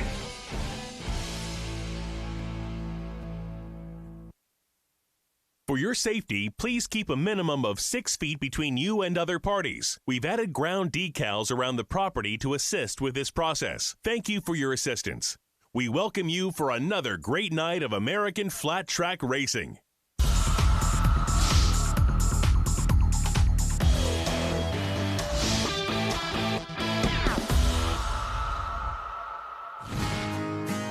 I've been watching since I was 7 years old, so to be able to just go and put on my leathers and race a motorcycle at the pro tracks is going to be awesome for me. I have the speed and the talent, I'd say, to go in and do what I need to do in the pro races. I deserve to be up there, and you know, whatever they think, I don't know what them guys are thinking, but I'm just worried about me and what I need to do when I get to the races. If you ever come to the pro races and watch me when I'm not riding, I'm just kind of standing there listening. I walk up to the track, I walk out with Ryan in the main event, and I kind of just want to be everywhere and hear everything that's going on because it's just more learning for me. The funny thing about that is Tim signed me before he ever even seen me ride a motorcycle, so he was just signing me off of what he had heard from other people, which is also very special because it means that people see that I have the speed and they're saying great things about me. But I would go clear, because you don't have no flares. Right. It's a bright range, right? From watching Ryan, I've learned that I just need to be quick and spontaneous with talking about setup and stuff with my mechanic, and I listen to JD and Colby and Jake, and sometimes I'll just listen to them talking with their mechanics and just see what they're saying just for my own memory bank that I can use when I come in. I love to train with them guys because I love to see what they're doing and apply it to what I'm doing and see if it helps. And there's definitely a lot of pressure being signed with such a great team with great sponsors. With all this stuff and all the people and sponsors, there's definitely pressure to do good, but I've talked with Tim and my mechanic, my father, and everybody about what we need to do, and it's just go and race. You don't need to worry about all of that your first year. Just get the first year jitters out and go racing. Falcon Tires is proud to be the official light truck tire of American Flat Track. Choosing the right tire for your truck or SUV is critical, and Falcon has you covered, offering highway terrains to all-terrains through torture-tested mud terrains. For more information on Falcon's full line of Wild Peak products, please visit us at falcontire.com. Since 1974, Fox Racing has been the global leader in motocross gear and apparel. Fox outfits the world's best competitive athletes in the MX space and has you covered from the track to the trail with products that combine innovation and style, rooted in the brand's original competitive motocross spirit. Visit your local Fox dealer or foxracing.com for more info. The Vance & Hines brand has always been about enhancing the exhilaration of your motorcycle ride. It started over 40 years ago in California. Terry Vance always wanted to go faster, and Byron Hines knew how to make it happen. Today, Vance & Hines makes bikes go faster on the racetrack and makes great performance products for riders. See the full selection of Vance & Hines exhaust, VO2 air intake system, and Fuel Pack FP3 products at a retailer near you. Russ Brown Motorcycle Attorneys are the original lawyers that ride and the top motorcycle accident team in the country. These guys are tough, experienced, and they will have your back. If you're injured in a motorcycle accident, don't fight the insurance companies alone. Call 1-800-4BIKERS for free legal advice. Remember, if you go down, call Russ Brown Motorcycle Attorneys. SBS is your single source for brake parts and components, from pads to rotors, shoes, and other important parts, covering motorcycles, scooters, motocross bikes, ATVs, and UTVs. We create the power to stop you so you can go ahead. Find the right parts for your bike at www.sbs.dk. Sideburn is the world's finest Go Fast, Turn Left magazine. It is available to buy at AFT's trackside merchandise booths and is the official magazine of American Flat Track. For more information, visit sideburnmagazine.com. Stay Sick is the only bike for future rippers. Our bikes provide kids as young as 3 years old the opportunity to ride sooner. Learn more on our website, staysc.com. SuperGen Products is a premier supplier of Champion power equipment. Champion has years of experience providing dependable and durable power products designed and engineered in the U.S. For home, work, or play, Champion products are the standard of performance excellence. Learn more at www.supergenproducts.com.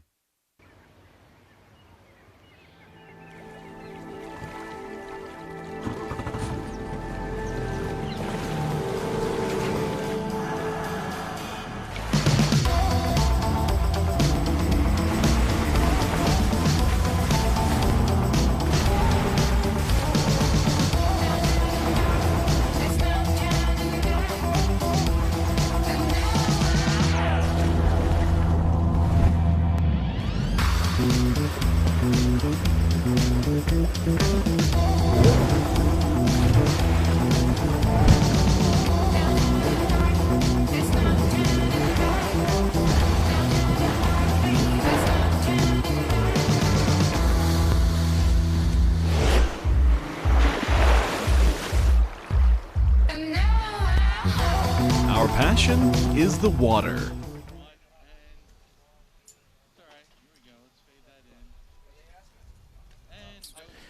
And we're out here at Daytona International Speedway, just outside NASCAR turns 1 and 2 of the Super Speedway Progressive American Flat Track, under a little bit of a moisture delay. I'm not going to say that R word because I don't like that word. So a little moisture going on right now. Kristen Beat is roaming around the pit area. I think she's down there at the factory Indian team. Kristen, what's happening down there in the pits?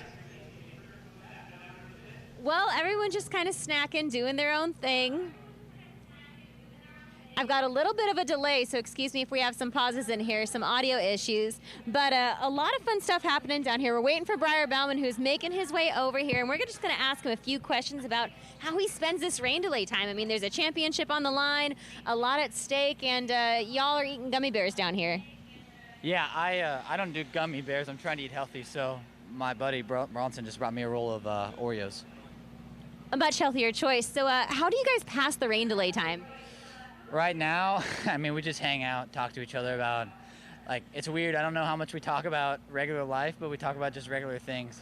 Dean's wolfing down a buffalo chicken burrito over there, and we're just hanging. I mean, it's kind of a bummer. We had a good rhythm going. It kind of shuts that rhythm down, so we're just, bottom line, just hanging big time. What's the big topic of conversation usually in the pits?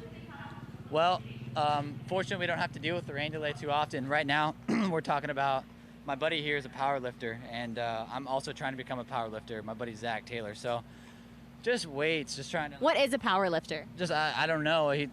Someone referred to a power lifter as a meathead, and that's what he is. So it works. But so he lifts heavy, huge, like hard flexes. Just huge flexor. Yeah, exactly. If Corey Texter wasn't racing, he would be a power lifter because he's a flexor at heart. Big flexor. I like it. Well, we're gonna go ahead, cruise around the to a few other riders, but Scotty, what do you think about that? What did you used to do in the rain delays when you raced, Scotty? I don't know, sit back and twiddle our thumbs, think about what we need to do to the motorcycle before we get back out there, and try to go out there and keep an eye on the weather and just see what we can need to do. The track's going to be completely different when we do get back out there with all the moisture on the racetrack, so you just try to keep yourself entertained, maybe throw a football around, do anything to stay busy. So you got to, get creative out here. I don't know if I'd ever done any weightlifting or anything like Briar was talking about, but, just try to keep yourself entertained, think about what you can do to the motorcycle, maybe look at your qualifying times, see what you can do to, go a little bit faster. So you never know what you can do. If you got some friends down there, Briar could be making some more wedding plans. I mean, he's getting married next Sunday on 10/25, so that's probably going through his head. Maybe try to block that out a little bit. But Kristen, you're already down there in a different pit area. I see it's the KTM pit area. So Kristen, where are you at now? I'm actually underneath Shayna Texter's tent, and Chris Fillmore, Shayna Texter down here kind of talking things through, and Shayna had a good laugh because a moment ago you said Briar's making wedding plans, but it's been Shayna who's been doing the heavy lifting over here with the wedding plans. That's more our wheelhouse. Tell me about how the wedding planning is going. Are you enjoying the process, and how are you balancing it with racing?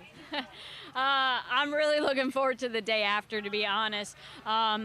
It's just staying focused, obviously, on the weekends when we're here racing, I'm 100% focused and, I have a job to do, and that comes first and foremost. But looking forward to getting this race in, and, hopefully Briar has a great night, and we'll have something to celebrate and carry that into next week's party.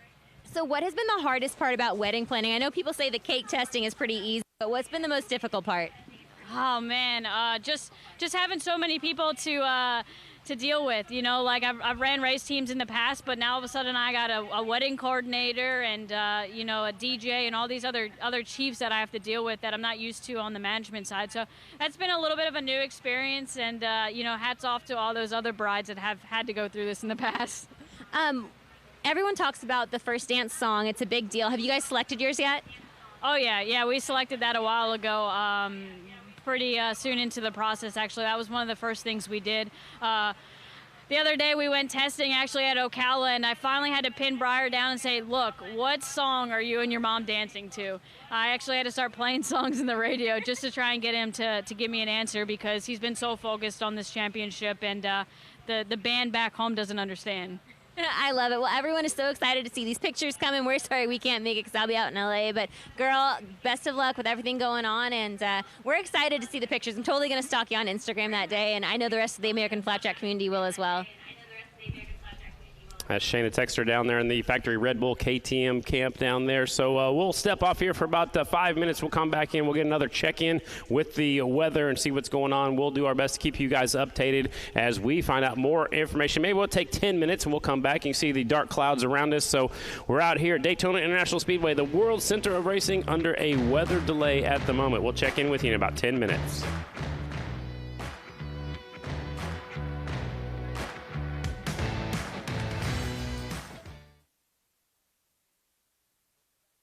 From pads to rotors, shoes, and other important parts, covering motorcycles, scooters, motocross bikes, ATVs, and UTVs.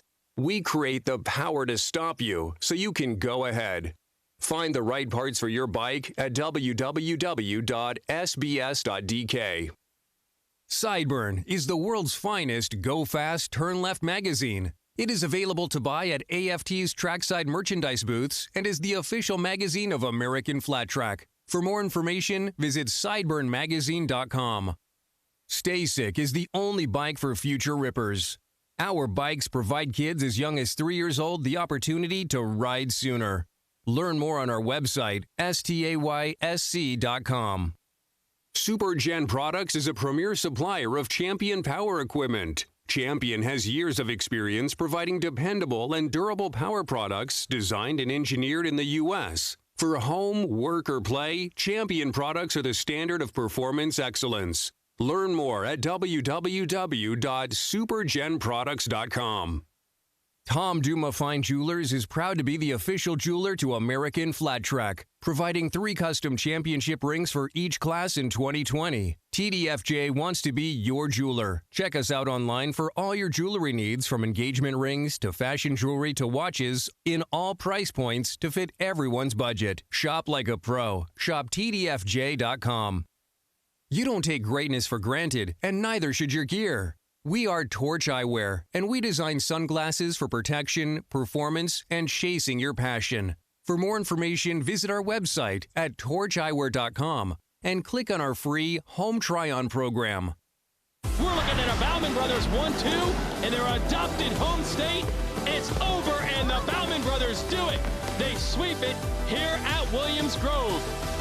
Bronson rode for Indian last year, and he proved that he deserved a spot, and I kind of did the same. So, being brothers, we kind of share more information than other people I would in the pits. Briar Bauman, fastest qualifier, being quick all night. Briar getting notes and exchanging with his brother Bronson. I kind of felt some things out on the track, and I actually had a pretty big moment that I didn't want anyone else to get into. I just only shared it with him. So, yeah, I kind of gave him an idea what the track was like and what to stay away from. I think flat track as a whole is a huge family. So when you have your family there, it makes it even better. And our parents, they're the type of parents that will do anything for us. I mean, they'll give us a shirt off their backs anytime in need. And it's really an honor to have them here with us at the Factory Indian spot, just because it's not just a relief on us, it's a relief on them because we made it, really. It's kind of funny because a lot of people used to say that to me. Your boys are gonna go, they're gonna make it, they're gonna make it. And I'd be like, oh, we'll see. I'm gonna blame her right here, right now. It was all her idea. I actually did not want to. And she was pretty adamant about taking them racing. At their first race was the Ricky Graham Memorial, and that was the downfall. They loved it. They loved it. That was kind of our leverage point to raising good young men, because they knew they had to maintain a B average, get their schoolwork done, their chores, then they could go riding. And they rode every day, and they just kept getting better and better. I mean, starting out on mini bikes, and it's like, to be able to be on a factory ride and Indians at the pinnacle right now, I mean, what more do you say? It's phenomenal for both boys to be there. When they were younger, I couldn't even watch. I couldn't. It would be like I had a small window, and if I saw them go by on both sides of the track, whew, that was good. It's intense. I do a lot of praying, that's for sure. Just like most parents in the sport, they dedicate everything to our craft. It's always just, hey, my kids love to do this, and we're gonna support that. Being on the road, you know what I mean? It's like, it's so funny. Barry and I spent one of our anniversaries here in Paris, and so his joke was, I took my wife to Paris for our anniversary. So now I get to say I spending my Mother's Day in Paris. That's P-E-R-R-I-S. Yeah.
There's the old saying, you don't know how fast you can go till you fall down, and there's a lot of truth to that. I'm doing a sport that I love, and we all know it can go bad. And when those times that it does go bad, you want to be safe.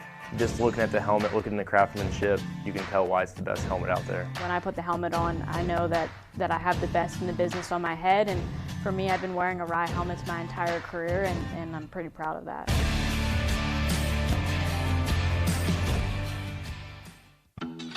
You own the job. The mornings that start too early. The nights that go too late. And every unexpected, unpredictable, unthinkable, unbelievable thing in between. You own it all. It's good to know you can rent whatever you need from people who do whatever it takes. Let's do the work.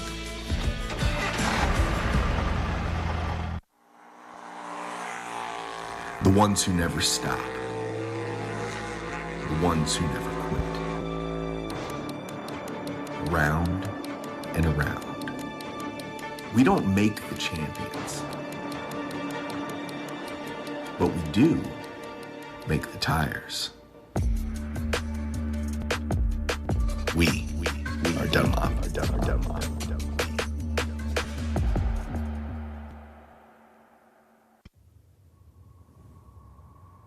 The darkness is full of demons, hazy creatures who lurk in the shadows, prowling under the cloak of dusk.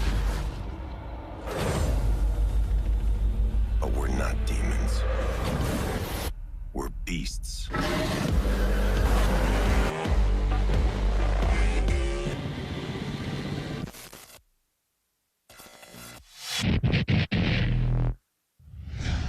Motion Pro. We make innovative tools and products that help you maintain and repair motorcycles, ATVs, and UTVs. Like the patented Pro-Fill Air Chuck, helping you manage tire air pressure on your motorcycle, ATV, or UTV. Easily adjust the Pro-Fill Air Chuck. Get past hot disc brake rotors with the pivoting angled head. Connect it with an airline. Or pair it with a Motion Pro digital tire pressure gauge. Reach for the Pro-Fill Air Chuck to manage your tires. Get yours at motionpro.com or visit Power Sports stores nationwide.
Over 40 years ago, Russ Brown set out on a mission to help injured riders.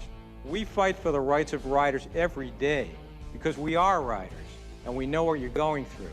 If you're injured in a motorcycle accident, don't fight the insurance companies with just any lawyer. Call 1-800-4BIKERS. These guys will have your back. If you go down, call Russ Brown. Motorcycle attorney.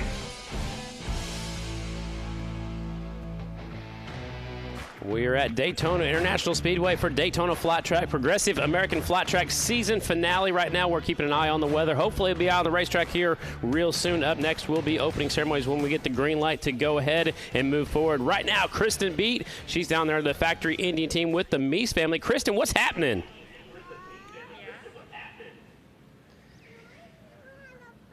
We're going to change things up here a little bit, and I'm going to interview little Hayden Meese.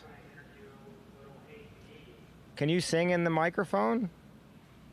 S. Old MacDonald had a farm. E-I-E-I-O. And on a farm had a pig.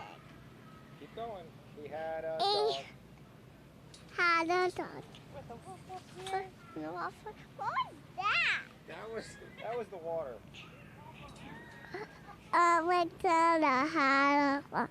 E-I-E-I-O. And on a farm had a puppy. E-I-E-I-O. Can And you on a say farm. I want you to E-I-E-I-O. Tell Dad to go fast and win. Go fast and win. Jared Meese.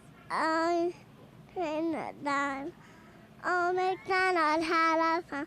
E-I-E-I-O. Can you the microphone back? Would that be okay? Thank you, Miss Hayden. And obviously, I will be replaced in the near future, and I hope it is Hayden Meese who replaces me. Jared, this is like the fun time, the rain delays, the family time. How do you balance being a dad and racing? And Nicole, a question for you as well. I'll follow up with you on that.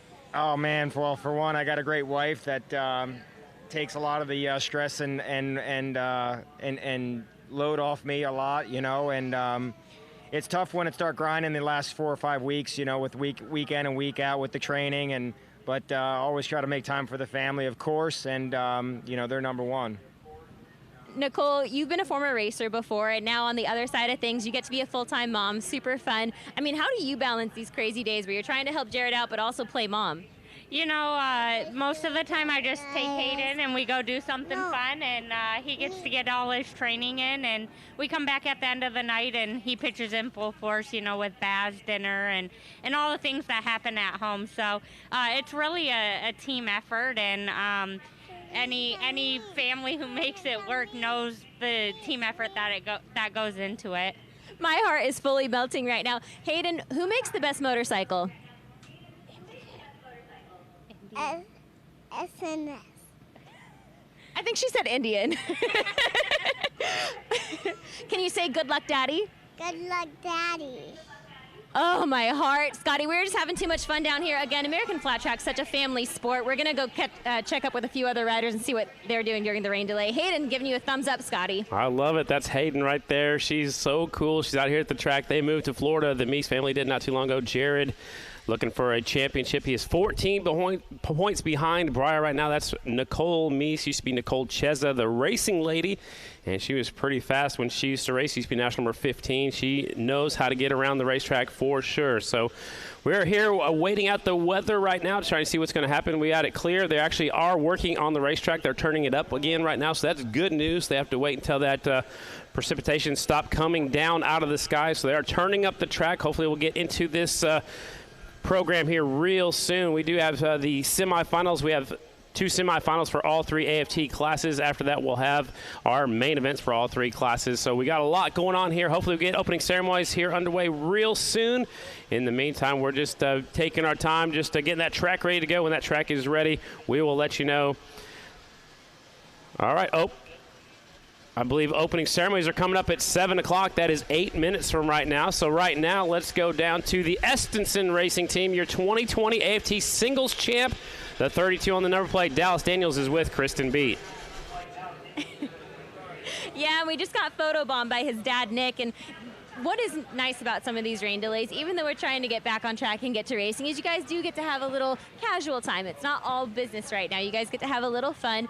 Dallas, you just wrapped up the championship a few days ago. How do you intend on celebrating tonight? We're just going to have some fun with our friends and family. Luckily, we still get to have some sort of a banquet here and celebrate with everybody. It's not the same as it would usually be, but it's all good. Just going to kind of enjoy ourselves a little bit. We're in Daytona, probably the place I'd want to celebrate anywhere, so we're just going to hang out. I'll probably get back home. We've got a fun race we do every year on our pit bikes next weekend, so we're going to do that and just enjoy ourselves. Mikey Rush making an appearance as well. This is one of the coolest team dynamics. Even though you guys compete against each other, you guys both good friends. Mikey, what is it like to race against your friend, Dallas Daniels? Oh, it's a pleasure for sure. Dallas is a great kid.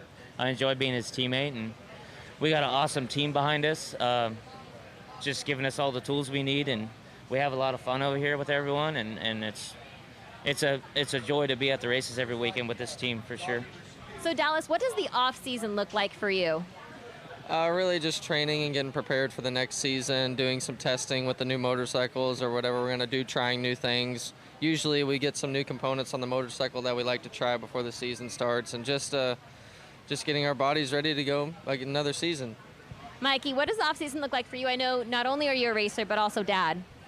Oh, yeah, definitely spend some time with the family since I've been gone for several weeks in a row. So definitely first things first, spend some time with the family and take a little time off to relax my injuries from the year and just go back to work and get ready. Like Dallas says, we got to train our butts off to be ready for next season and move forward from there.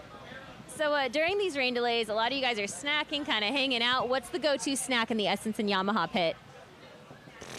Well, our truck driver Joey makes a mean batch of pasta, so usually we're all up in that for sure. Wait, what did you say, Mikey? I said Joey's a heck of a cook. No, I said it's so good. It is so good. It's awesome. Joey's an awesome cook. He cooks us pasta week in and week out in the Instant Pots, which are awesome. Me and my wife use them at home all the time. I do too. The Instant Pot rocks. They do rock for sure. But that, and we eat a lot of ice cream and candy bars over here, and just a lot of soda. Just I mean, we got to gain a lot of weight. It's slick short track tonight, so we're trying to go up on the poundage. I mean, I heard Breyer say he's trying to eat healthy. We're not on that diet for sure. These guys just straight flexing out here. Here's a good question for you both being singles riders. Who is your pick for the championship in the Super Twins class? That's a tough one for sure. The points are really tight tonight, and it's Daytona short track, so anything can happen. Jared and Breyer are both really good riders. I think it's hard to bet against Breyer because he's got a little bit of a point advantage, but I don't want to count out Mies also. He can get rough when the time comes. So I don't know. I'm really excited to watch it. It's going to be cool to watch, see what happens, but I think I've got my money on Breyer. Mikey, I expect a non-political answer from you. Breyer's a good friend of mine. He's from dang near the same town as me in California, so I'm always rooting for Breyer. He's a good kid. I grew up with the family and stuff like that. It's awesome to see him doing so good. But hands down, Mies is the man. He's a multi-national champion so far, and he's a bulldog, and he comes out to fight when it needs to be a fight going on. So my money's on Mies for sure, I think. I like it. A little bit from the Essence and Yamaha pit. We're going to make our way down through the pits and talk to a few more guys, so I will be right back. Wait, Ricky says back to you, Scotty, but back to you, Scotty. We are going to be shooting for opening ceremonies in about 10 minutes, so we are getting close. They're out here turning up the track right now. The track can hold the moisture with that white moon dirt out there, so they're turning it up right now. Should make for a very racy racetrack. We're going to take about a 10-minute break. We're shooting for opening ceremonies at 7:05 Eastern time, so we're getting set to go with some racing action right after opening ceremonies. We're going to do our best to get back on schedule out here at Daytona Flat Track.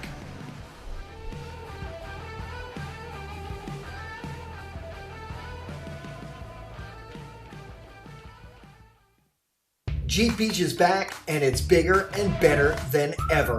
2021 is already shaping up to be an amazing year for the Jeep Beach Jamley Reunion.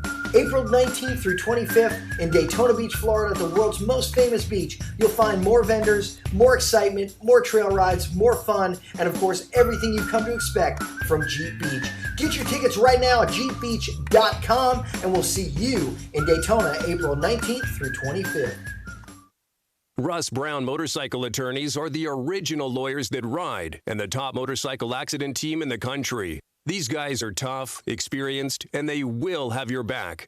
If you're injured in a motorcycle accident, don't fight the insurance companies alone. Call 1-800-4BIKERS for free legal advice. Remember, if you go down, call Russ Brown Motorcycle Attorneys. SBS is your single source for brake parts and components, from pads to rotors, shoes, and other important parts, covering motorcycles, scooters, motocross bikes, ATVs, and UTVs. We create the power to stop you so you can go ahead. Find the right parts for your bike at www.sbs.dk. Sideburn is the world's finest Go Fast, Turn Left magazine. It is available to buy at AFT's trackside merchandise booths and is the official magazine of American Flat Track. For more information, visit sideburnmagazine.com. Stay Sick is the only bike for future rippers. Our bikes provide kids as young as 3 years old the opportunity to ride sooner. Learn more on our website, staysc.com. SuperGen Products is a premier supplier of Champion power equipment. Champion has years of experience providing dependable and durable power products designed and engineered in the U.S. For home, work, or play, Champion products are the standard of performance excellence. Learn more at www.supergenproducts.com.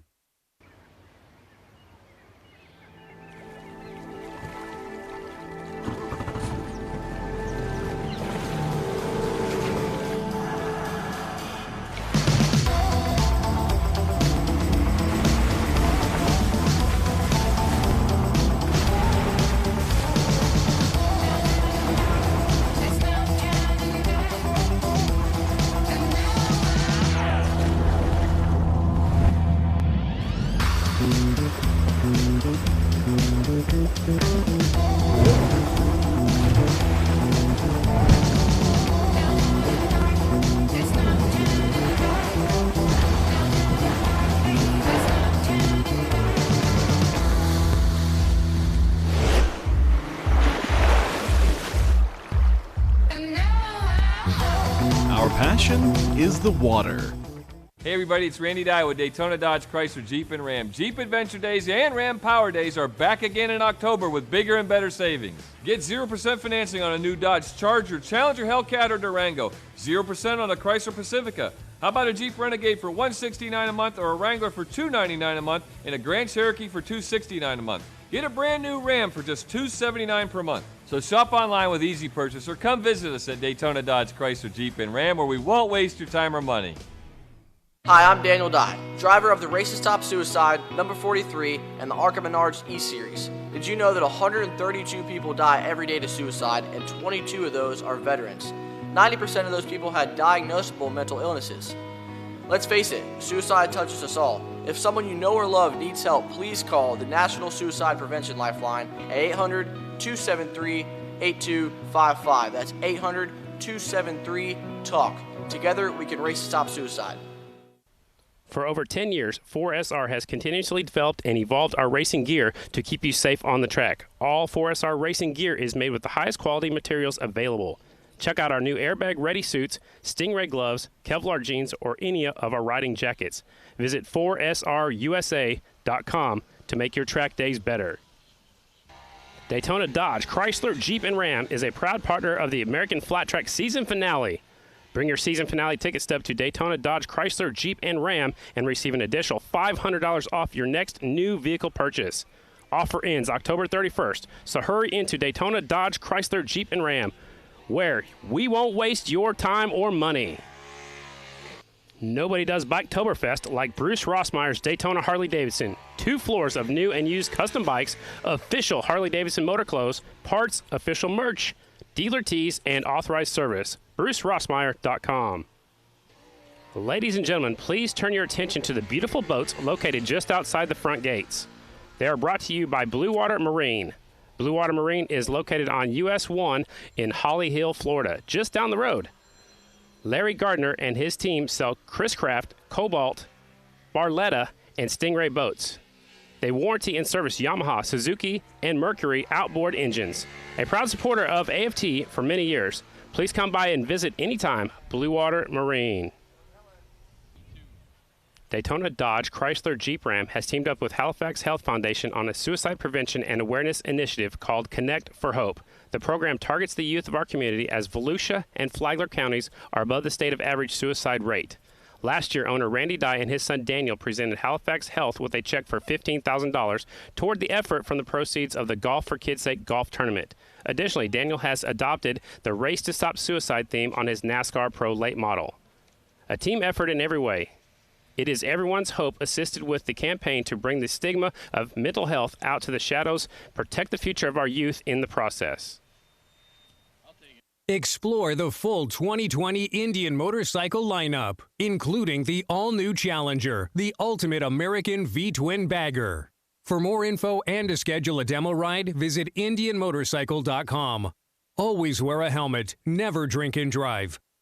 Tom Duma Fine Jewelers is proud to be the official jeweler to American Flat Track, providing 3 custom championship rings for each class in 2020. TDFJ wants to be your jeweler. Check us out online for all your jewelry needs, from engagement rings to fashion jewelry to watches, in all price points to fit everyone's budget. Shop like a pro. Shop TDFJ.com. You don't take greatness for granted, and neither should your gear. We are Torch Eyewear, and we design sunglasses for protection, performance, and chasing your passion. For more information, visit our website at torcheyewear.com and click on our free Home Try-On program. For your safety, please keep a minimum of 6 feet between you and other parties. We've added ground decals around the property to assist with this process. Thank you for your assistance. We welcome you for another great night of American Flat Track Racing.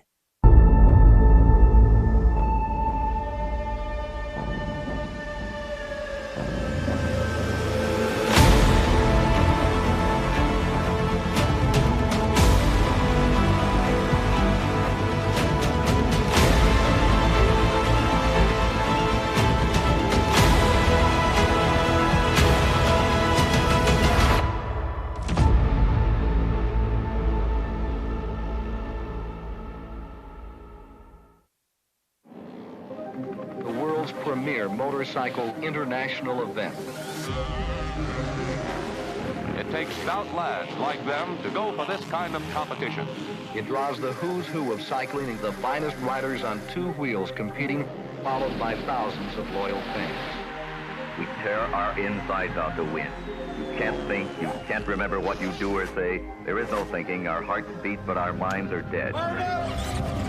It's not easy to lean into turns at over 100 miles an hour. Legalized insanity. He's gonna score. What's it all add up to? The most thrilling spectator sport in America. It adds up to life itself. It adds up to the pain of losing and the thrill of winning. To race is to live. And welcome back to Daytona International Speedway, the world center of racing. We are apologizing. We're sorry about the delay. Mother Nature put some more moisture on the racetrack. It is Progressive American Flat Track. The season finale is right here tonight of the 2020 American Flat Track season. Let's go down to the victory podium. It is time to get the show started with opening ceremonies. Last week at Charlotte, we crowned our first champion in the 2020 series. It was your number 32 rider. He has 8 wins so far this season, 12 top 5s. Make some noise for the 32, Dallas Daniels. Okay. He's coming this way, the Double D, doing for Monster Energy and Estenson Yamaha team. He's headed down there with Ricky Rackman. Let's go down to that victory podium. Dallas Daniels, 17 years old, your AFT singles champion. Tonight, do you go into the race any differently than you would any other race? No, every race we go in trying to win, and unfortunately we've been struggling a little bit this weekend. Yesterday we had a few mechanical problems, and I also was on the ground in the semi and had to come from the back, but we ended up finishing 4th, which was a good finish from where we started yesterday. And today we started out decent, but we kind of struggled there in the second qualifying, so we're going to have to kind of come from the back again in the semi, but it's all right. Just I love this Daytona short track, and they're digging it up in some rain. It should make for some really good racing, and I'm excited. Has it sunk in yet that you are the AFT singles champion? Yeah, I think so. After talking with everybody and all my family and sponsors, and it's just an awesome accomplishment for me. It's a big dream of mine, and I'm happy to do it. Daytona, let's give it up for your AFT singles champion, Dallas Daniels. Last night, we crowned the AFT Production Twins champion, his first championship in American Flat Track. 14 top fives, 7 wins. He's on the number 43. Doing it for Latest Motors Racing. Make some noise for Hog Spoley. 43, James the Rocket Rispoli.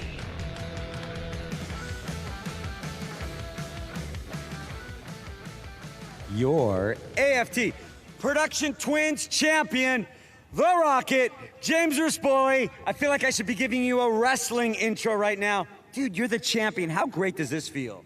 Yeah, man, it feels amazing, you know. Like, it's cool we get to come back here and do another race tonight, and, you know, I can kind of get the pressures off, and I can kind of just go out there and try to win the race. You know, yesterday I was a little bit, I would say, tentative on a couple of the moves I would normally try, but we just couldn't do it. So hopefully today we can just have some fun, man, and then afterwards we can have a little celly, dude. Well, you've already got the championship, but of course you really would like to end the season with another win, correct? 1000%, man. You know, the guys didn't come all the way to Florida for us just to wrap up the championship. You know, we got a race to win every time we go out there, and it's always better going into the off season with a dub. So I'd rather try to make it 8 and, you know, have a date.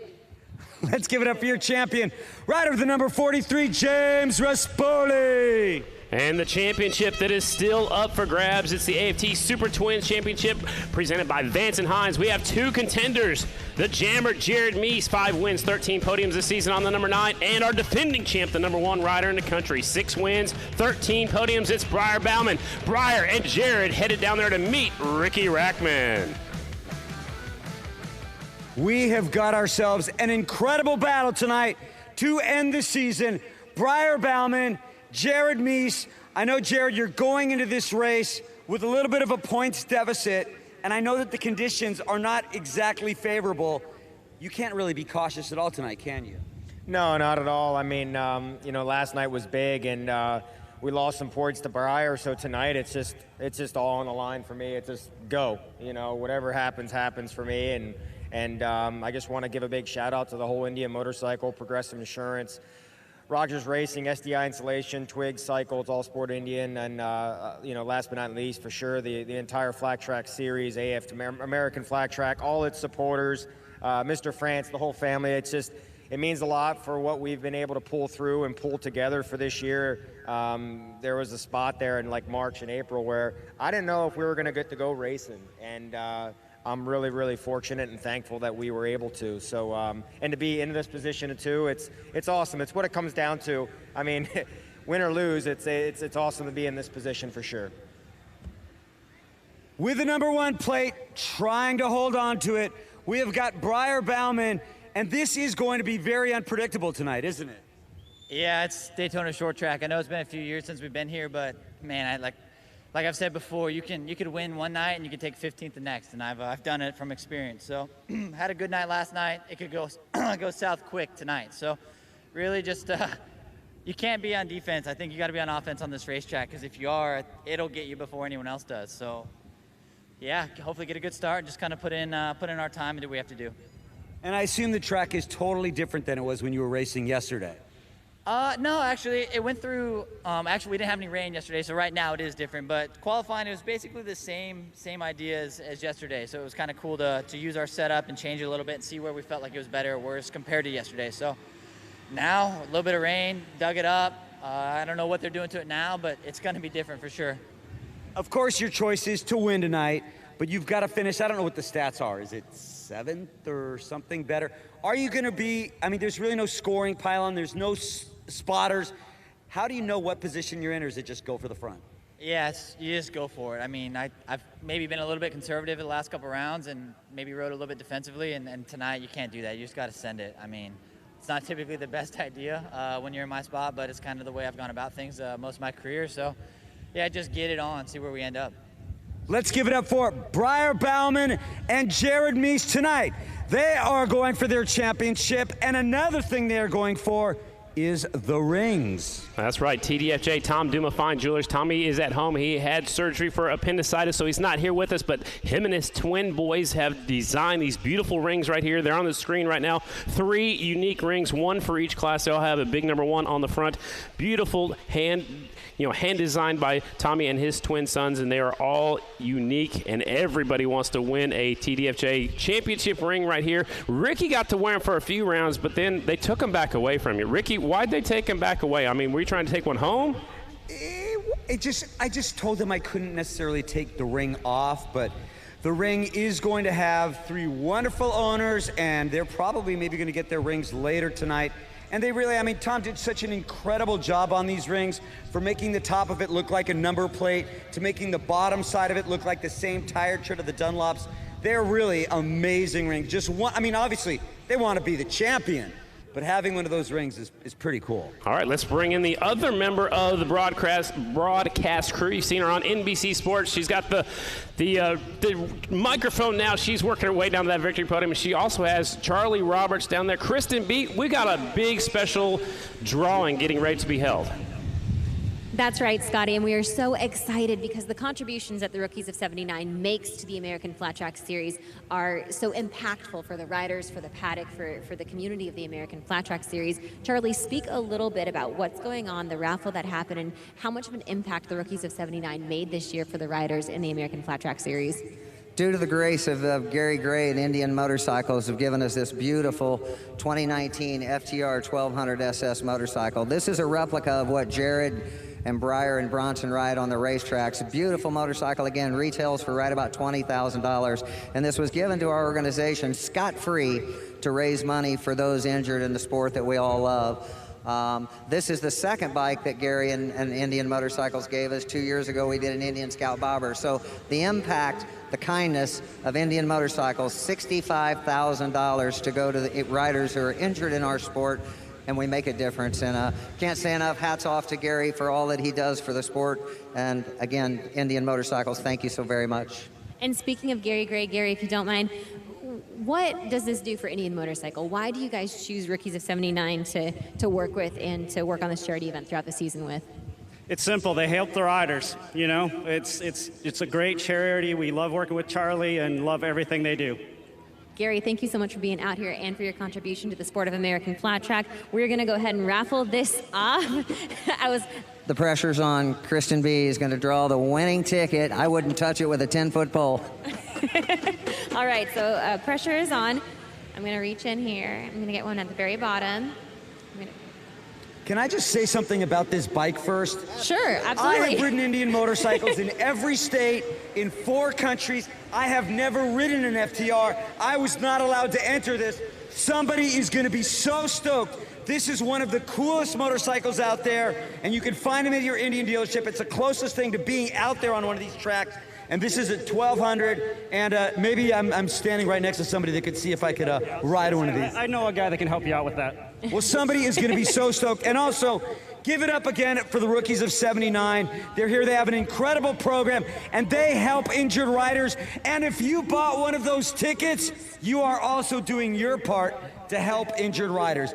The lovely Kristen Beat is going to pick the winner, because if I did it, then the winner would have been named Ricky Rackman. Okay.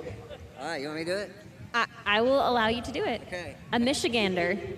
All right, the winner is Scott Malik from Parma, Michigan. Scott Malik, if you're not here and you're on TV, we'll be contacting you on the telephone. Congratulations. And again, thanks to Gary Gray and Indian Motorcycles and everybody at American Flat Track for helping our organization do what we do, which is help the riders.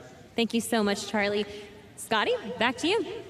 Thanks a lot, Kristen. And tell Charlie that's not how you say Dubler. He got close with the Scott part, so I almost won. I won part of it. So, yeah, it's Scotty, not Scott, Charlie. I'll have to work on that in the off season. So, again, thanks a lot to everybody who reached in their pockets and bought raffle tickets. The Rookie Class 79 also have a booth set up over there by the main ticket gate, so stop by and check that out before you leave any time tonight. And they are helping to raise money during the entire season. They help out the riders of American Flat Track. They help out amateur riders and vintage riders. And there's a beautiful look at that FTR 1200 Indian. Let's go back down trackside to Ricky Rackman for tonight's invocation.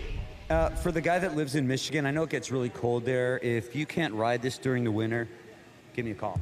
Ladies and gentlemen, here at the Daytona Flat Track, let me start by saying thank you for showing up. Thank you for standing out. I want each and every one of you right now to give yourselves a hand. We're here for the last race of American Flat Track tonight.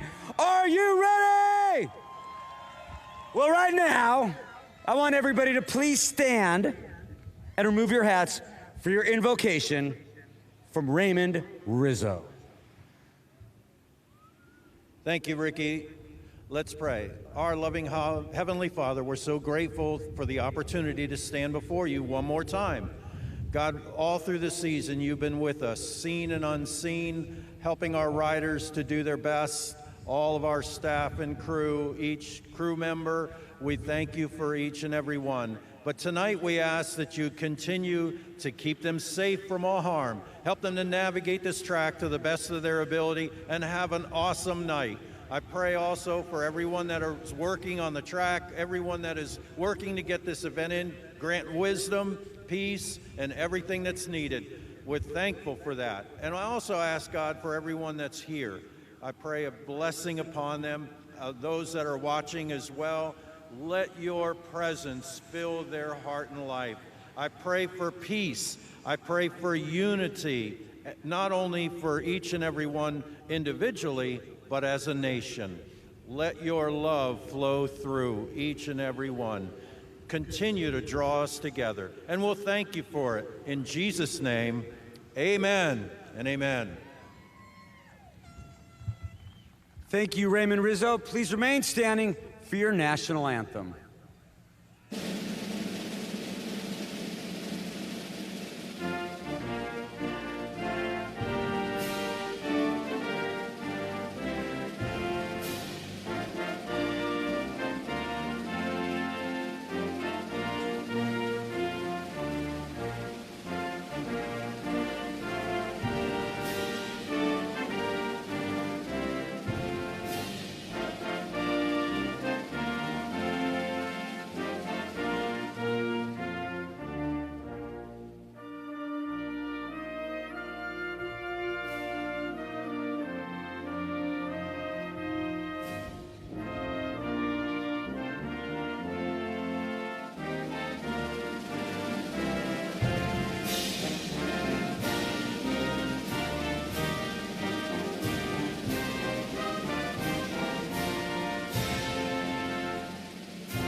Okay, I would like to talk to all of you people that are watching this now all over the world, live online, and more importantly, to all of my friends here at the Daytona Flat Track. Not just any race fans, flat track fans, but not just any flat track fans.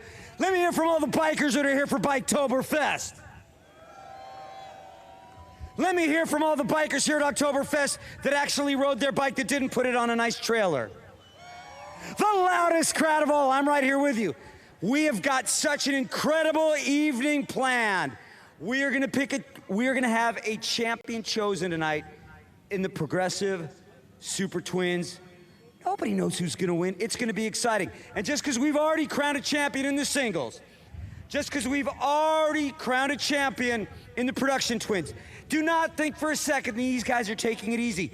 Everybody wants to win the final race of the season. Again, this is the final race of the season. Ladies and gentlemen, it's been a crazy season. We all know that. But we are leaving our houses. We are leaving the quarantine. We are getting out tonight to be loud, to be proud, and enjoy some American flat track racing. This is the last race of the season. One more time. Daytona, are you with me? I love it. Back to you, Scotty. That's the Reverend Ricky Rackman down there. I love Ricky. He's getting more and more at home down there on that victory podium. We already talked to Kristen Beat, Ricky Rackman. Up here, joining me in the booth, your 2013 AFT Twins champion, the Bullet, Brad Baker. Brad, welcome back up here to the booth. Are you ready for some racing action? Thank you very much, Scotty, and heck yeah, I am. I'm ready for some racing. This is the finale for American Flat Track. We're gonna crown a champion for the Super Twins class here tonight, and I'm excited to see what's happening. With this little bit of rain that we had, it's just going to make the racetrack that much more tricky for these guys. It's going to be exciting, to say the least. They just brought the grader out, so it'll be a little bit longer. We did wrap up opening ceremony, so when that track is ready to go, they will call the riders up to staging. We'll have 2 AFT Production Twins semis first. There'll be 8 laps apiece. We'll take them all to the main. The AFT single semifinals, there'll be 2 of those. There'll be 8 laps. We'll narrow the field down in that class to the fastest 16, and then we'll have the AFT Super Twin semifinals, 8 laps each. Then we'll have a short break, and then our 3 main events for those 3 classes. We already saw the Royal Enfield Build, Train, Race program. Their main event wrapped up before the Mother Nature put that moisture on the racetrack. So, Brad, as a former rider, you've raced at this racetrack before. You've won at this racetrack before. The track goes through changes every time they go out. Now the graders out there, with all that moisture, they're trying to push the really wet stuff off the track. How much different will it be from what they did right before qualifying? There was a lot of rubber on that racetrack. What's going to be different when they come out? Yeah, it's going to be totally different now that they come out. I mean, it's a good idea for them to bring the grader out to just kind of slide off those, top 2 inches of the more wet moisture, kind of like slimy dirt off the racetrack, get down to some fresh dirt. But yeah, earlier on, it did lay down a pretty good groove and got quite a bit of traction, and probably was the best of the racetrack was all between yesterday and today. And now when they come out, the track is definitely going to be a lot slicker than it was before, and probably with how much moisture that it has in the racetrack, it's not going to lay down the rubber like it did before and get that grip. Might be a little bit more of a free-for-all everywhere, but it's going to be very slippery to where these guys are going to have to be riding the motorcycle very agile, be easy on the throttle, but they're still going to be steering the bike around the whole corner using the rear tire. I mean, sliding the bike or turning the bike with the slide, using the throttle to steer the motorcycle around the corner, and you just kind of got to have a balance in between being sideways, spinning, and trying to get that forward momentum at the same time. So these guys are really going to have their hands full on trying to get the bike set up as best as they can from going from a racetrack that was completely different before. They're probably all kind of taking maybe a little bit of shot, and not necessarily in the dark, but making an educated guess on where they should go with their bike setup compared to what they were earlier with the racetrack being different. And Brad, last night was the first night ever we had twins on this racetrack. Production twins and the AFT Super Twins. I was very impressed. I thought the track wasn't going to hold up. And when we were here in the past, the 450s broke up the track pretty good. The track is really nice. It stayed very smooth, and it was very fast last night. Yeah, I was impressed, Scotty. I mean, the twins looked really good out there, and all the riders said that they had fun on the bikes. I mean, like you said, here in the past, the racetrack has broken apart and got pretty rough. Every year is a little bit different, but these guys are doing a great job of preparing a good racetrack and trying to stay on top of it, and it showed last night. Made for some really good racing. I mean, this racetrack is very easy to make mistakes on, which makes for quite a bit of overtakes. So yeah, I was impressed, and I think it made for great racing, and here tonight it should be the same, if not better. With the racetrack continuing to change right now, does that give the advantage to a particular rider, or does it put the hands, does it give it more to a particular mechanic that helps set that bike up better? Maybe a little bit of both, Scotty. I mean, as we seen last night with Brandon Robinson taking the win, he's been a past winner here, always strong at Daytona. Sammy Halbert's another one, like looking at the racetrack right now, the way it is and the way it's shaping up. I mean, he'd be a rider that I think is going to be fast here tonight, just with it being so slick, and how I was saying you steer the motorcycle around the corner using the throttle, using the slide to steer the bike, basically drifting it all the way around. That's a type of style that suits Sammy's style. So I think he's going to be fast, but it's cutthroat racing out here on short tracks. I mean, these guys are not afraid to run into each other if they have to move somebody out of the way. Going into turn one is always pretty tricky on this racetrack. You always see a couple turn one incidents, and just getting through the first turn clean is tough and super important. So the track prep continues right now. I just heard on the American Flat Track radio that they are going to do 3 main events. There's more weather potentially in the area. They're going to go off of how they qualify to put them in the start of the main event. So we're going to have 3 main events. The Super Twins main is going to go first because we need to get that one in, because that is where the championship will be decided in that Super Twins. They will go and they'll be the first ones out. It looks like about 15 minutes from right now.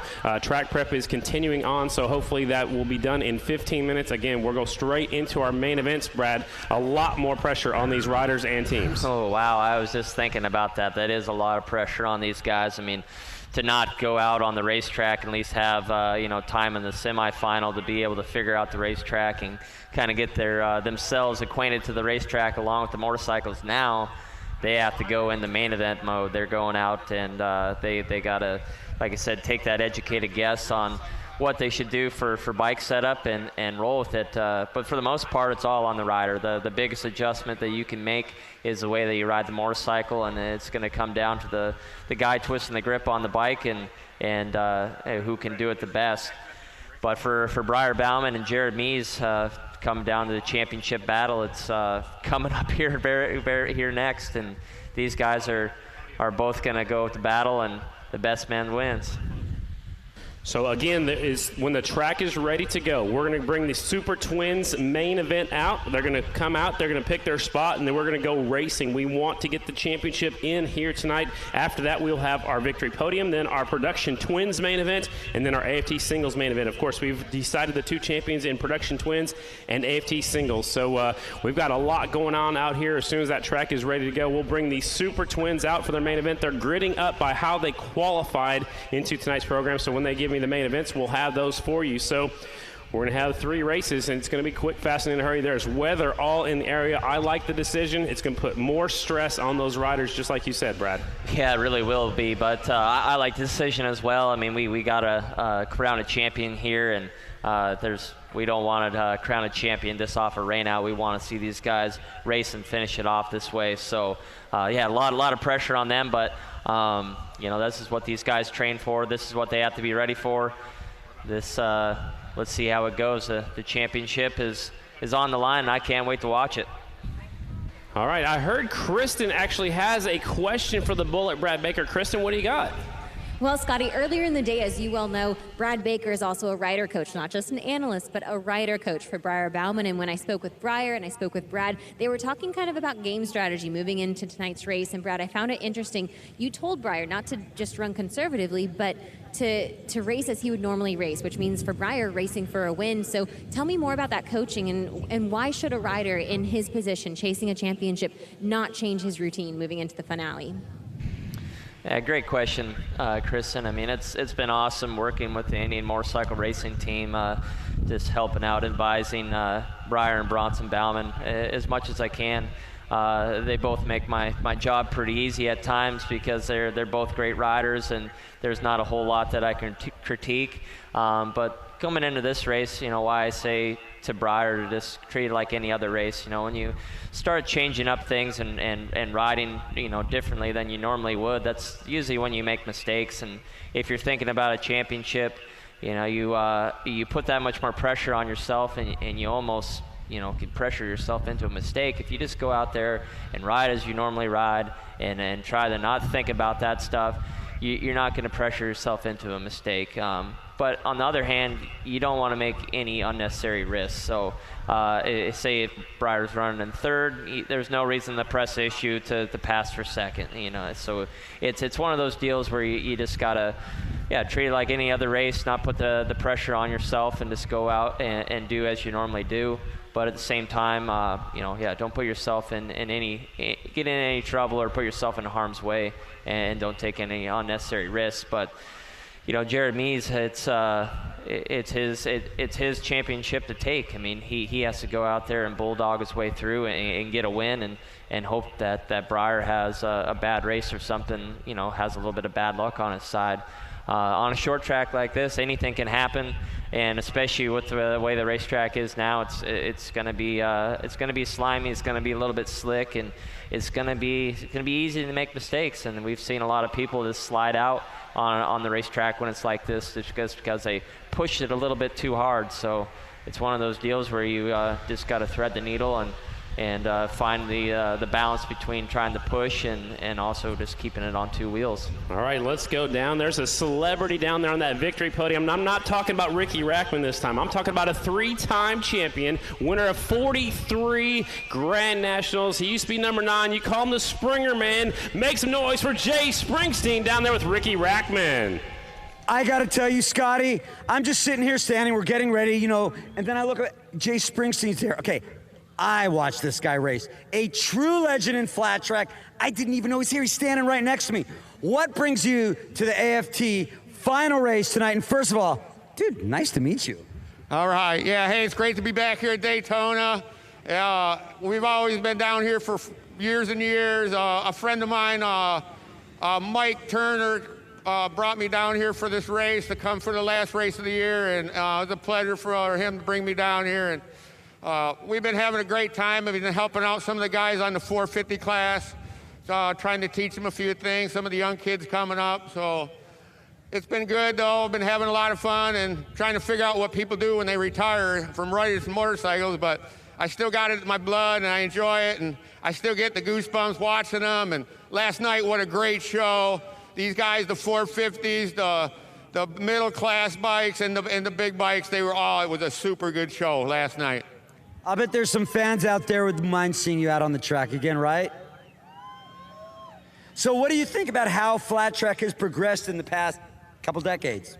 Well, to me, it's really changed from my era of racing, you know, to what it is now.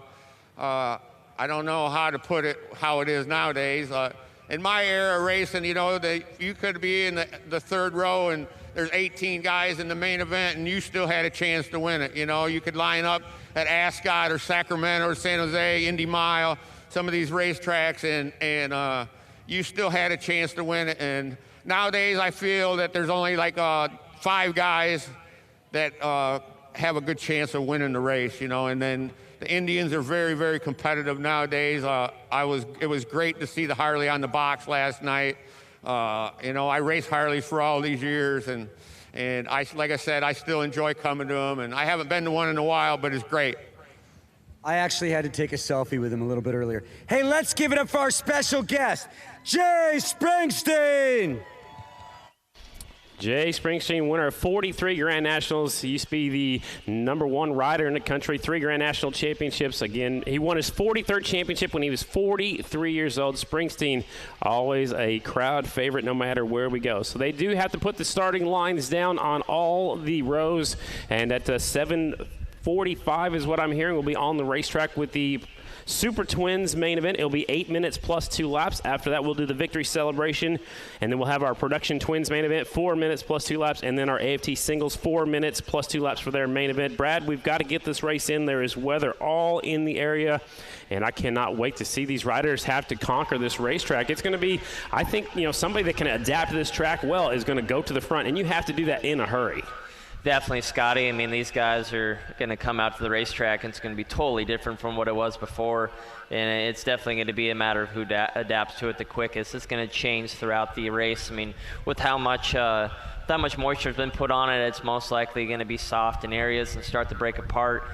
We've seen earlier how it got the cushion built up to the top to where it almost had a little bit of a berm, a ledge, to where these guys would be kind of polished off and slick, and then you get to that curb and the guys would slide into it, and it's most likely going to get a little bit deep up there, but also that deepness is a little bit of traction, so there's going to be some guys riding up there, riding on the bottom. There's going to be lots of different lines to be able to choose from. These guys are going to have to piece them together and make it work for themselves. That's the Bullet, Brad Baker, 2013 Grand National champion. So we're going to take a quick break right now. If you're watching at home on Facebook, it's time to switch on over to Track Pass on NBC Sports Gold. We have 3 main events up next, so switch on over to Track Pass on NBC Sports Gold. We'll get a word from our sponsors. We have to do a few more things on the racetrack, and then we'll bring out the Super Twins for the finale out here at the Progressive American Flat Track season finale right here at the World Center of Racing. We'll be back in 3 minutes. Let's get ready for our main event in American Flat Track.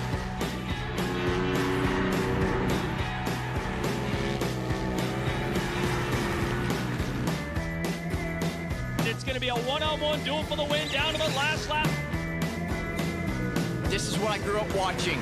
Riders tuck, over 130 miles per hour, mile racetrack, hands off the handlebars. I love it.